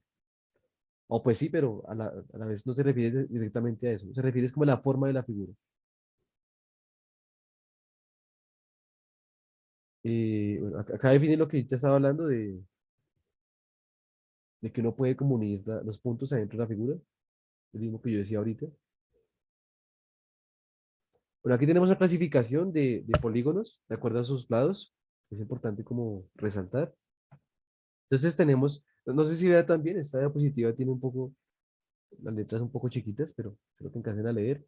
Entonces tenemos una clasificación de polígonos que es importante, que son los polígonos cuadriláteros. ¿Es un cuadrilátero qué es? Un cuadrilátero es un polígono que tiene justamente cuatro lados. Entonces cuadriláteros van a tener importancia. También van a haber importancia con los triángulos, que son los polígonos que tienen tres lados. Eso lo vamos a ver en la siguiente clase. Pero en cuanto a cuadriláteros, tenemos de tres tipos. Tenemos paralelogramos, que son los que tienen dos pares de lados paralelos. Los trapecios, que tienen un único par de lados paralelos. Paralelo, recuerden que quiere decir que entre ellos las líneas nunca se tocan. Y los trapezoides, que son los que no tienen ningún par de lados paralelos. Entonces, dentro de los paralelogramos, recuerden, paralelogramo quiere decir que tienen dos lados paralelos, tienen dos pares de lados paralelos. Tenemos el cuadrado, que un cuadrado va a ser un paralelogramo, que todos sus lados miden igual. Eso es un cuadrado, es la definición de cuadrado. Es un polígono, cuadrilátero, paralelogramo, que todos sus lados miden igual. Entonces, si se lo piensan, definir un cuadrado no es tan fácil, como uno recordaba de primaria. Un cuadrado es, o sea, es una poligonal cerrada, cuadrilátero, paralelogramo, que todos sus lados miden igual. O sea, eso es un cuadrado. Y si ustedes lo piensan a la vez, pues también es sencillo, ¿no? Que es un cuadrado. Cumple todo lo que hemos visto. Es una poligonal, cerrada y demás, ¿no? Un rectángulo es un paralelogramo que cumple que sus lados son iguales en pares. O sea, por ejemplo, este lado es igual a este, pero ya no tiene por qué ser igual con este y este de acá. Estos dos lados ya son lados que son iguales, pero no son iguales a los verdes, ¿no? Eso es un rectángulo. También tenemos la idea de rombo. Un rombo es un... eh, bueno, me faltó decir, un cuadrado además cumple que sus ángulos internos todos son 90 grados. Me faltó decir eso. Un rombo también es un cuadrilátero paralelogramo, pero todos los lados también miden igual, pero los ángulos internos ya no tienen por qué medir 90 grados. Pueden medir distinto. Y por último, la idea de romboide, que un romboide es muy parecido a un rombo, eh, solamente que, si yo estoy mal, o sea, aquí la diferencia es como con los ángulos, que aquí los ángulos todos tienen que medir menos de 90 grados, aquí, y aquí pueden medir más de 90 grados. Por ejemplo, aquí, este ángulo de acá es mayor de 90 grados. Esa es la idea de un romboide. En cuanto a trapecios, tenemos tres tipos también. Recuerden que el trapecio es un cuadrilátero que tiene un solo par de lados paralelos. Tenemos aquí la idea de un trapecio rectángulo. Un trapecio rectángulo es un trapecio, eh, la figura sería esta acá, no estoy mal, trapecio, no, perdón, trapecio rectángulo sería este de acá, sí, es trapecio rectángulo. Trapecio rectángulo es un trapecio que, recuerden, repito, que tiene dos lados un par de lados paralelos. O sea, en este caso sería este de acá, paralelo con este de acá. Y que esos dos lados no tienen por qué medir igual. Este lado es más chiquito que este de acá. Pero rectángulo, porque cumple que tiene un ángulo de 90 grados. Eso va a ser, por eso va a ser rectángulo. Cumple que un ángulo de este mide 90 grados. Eso va a ser un trapecio rectángulo. Un trapecio isósceles va a ser un trapecio que, recuerden, trapecio es que dos de sus lados son paralelos. En este caso todos son paralelos. Y isósceles se refiere a que cumple que dos de sus lados miden lo mismo. En este caso, ese trapecio de acá cumple que estos dos lados miden igual. Entonces eso va a ser un trapecio isósceles. Un trapecio que dos de sus lados miden igual. De hecho, eso también se va a cumplir después para triángulos. Un triángulo isósceles va a ser un triángulo que dos de sus lados miden igual. Y un trapecio escaleno es un trapecio pues que todos sus lados miden distinto, que no tiene por qué medir igual. Por último, los trapezoides. Tenemos simplemente dos tipos, simétricos y asimétricos. Simplemente se refiere como a una figura, un cuadrilátero que no tiene lados paralelos, y simétrico, pues que tiene cierta simetría, tiene cierta forma simétrica. Por ejemplo, aquí ustedes se dan cuenta, esta mitad de acá parte en dos figuras iguales. Y asimétrico, pues ese que no tiene ninguna forma simétrica, que no cumple ningún tipo de simetría. Entonces está la clasificación general de los cuadriláteros. Las figuras que se usan bastante en geometría y que aparecen regularmente en el examen. Eso es, pues, además de todo lo demás, ¿no? De circunferencias, triángulos y demás. Listo. Y por último, ya para acabar la clase de hoy, ya en la siguiente clase seguimos con triángulos. Vamos a ver un teorema muy importante. Es un teorema que nos permite saber cuánto tiene que dar siempre la suma de los ángulos internos de todo polígono. Tomo polígono convexo. Aquí siempre vamos a hablar de polígonos convexos. Los cóncavos no tienen mucha importancia en geometría. Siempre van a ser convexos. Entonces, importante ese teorema, por favor no lo olviden. Eso lo vamos a usar después para resolver problemas. Entonces, el teorema dice, si quieren, nuevamente no lean esto porque de pronto se confunden con esto. Simplemente el teorema dice que siempre, en todo polígono convexo, se cumple que la suma de todos los ángulos internos son los ángulos que están adentro de él, siempre tiene que dar esta fórmula de acá, esta es la fórmula. Siempre tiene que dar 180 grados por n menos 2, donde n es la cantidad de lados del polígono. Por ejemplo, si tengo un polígono de 4 lados, o sea, un cuadrilátero, pensemos en un cuadradito, por ejemplo. Un cuadrado tiene 4 lados. Entonces, si yo quiero saber cuánto vale ese, que esa es la suma de todos los ángulos internos, ahora cuánto vale la suma de este ángulo, con este, con este, con este. Digamos, sin saber la fórmula, en un cuadrado es fácil, porque en un cuadrado yo sé que todos los ángulos miden 90 grados. Entonces, 90 más 90, 180. Y 180 más 180, pues 360 grados. ¿Cierto? O sea, en un cuadrado, pues tendría que dar 360 grados. Con la fórmula me da lo mismo, vean. La fórmula me dice que tiene que dar 180 por n menos 2.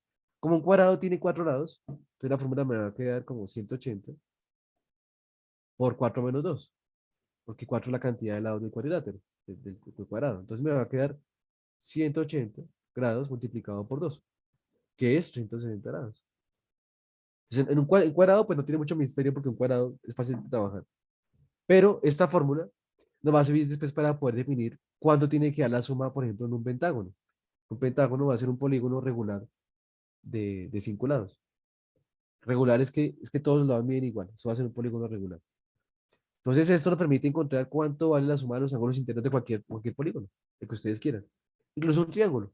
Un triángulo, como tiene 3 lados, entonces esto va a dar 3 menos 2, entonces esto es 1, esto es 1.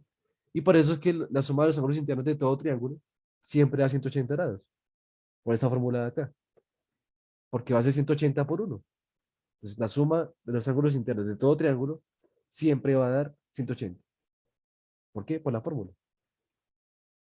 La fórmula le dice a 1. La suma va a ser 180 por n menos 2, donde n es la cantidad de lados. Chicos, preguntas. Ya con esto acabo clase de hoy. Recuerden que la clase siempre se cierra en punto, entonces me gusta despedirme antes, para que no nos quedemos ahí con la voz cortada. ¿Hay preguntas antes de acabar? Ya un minutico.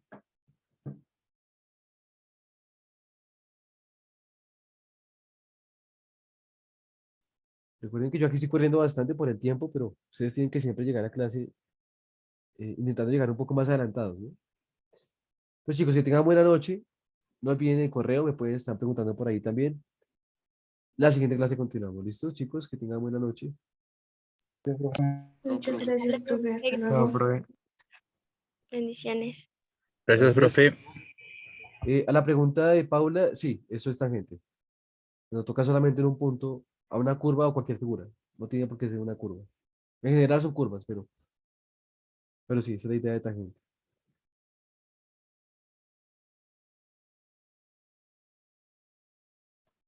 Chao, muchachos, buena noche.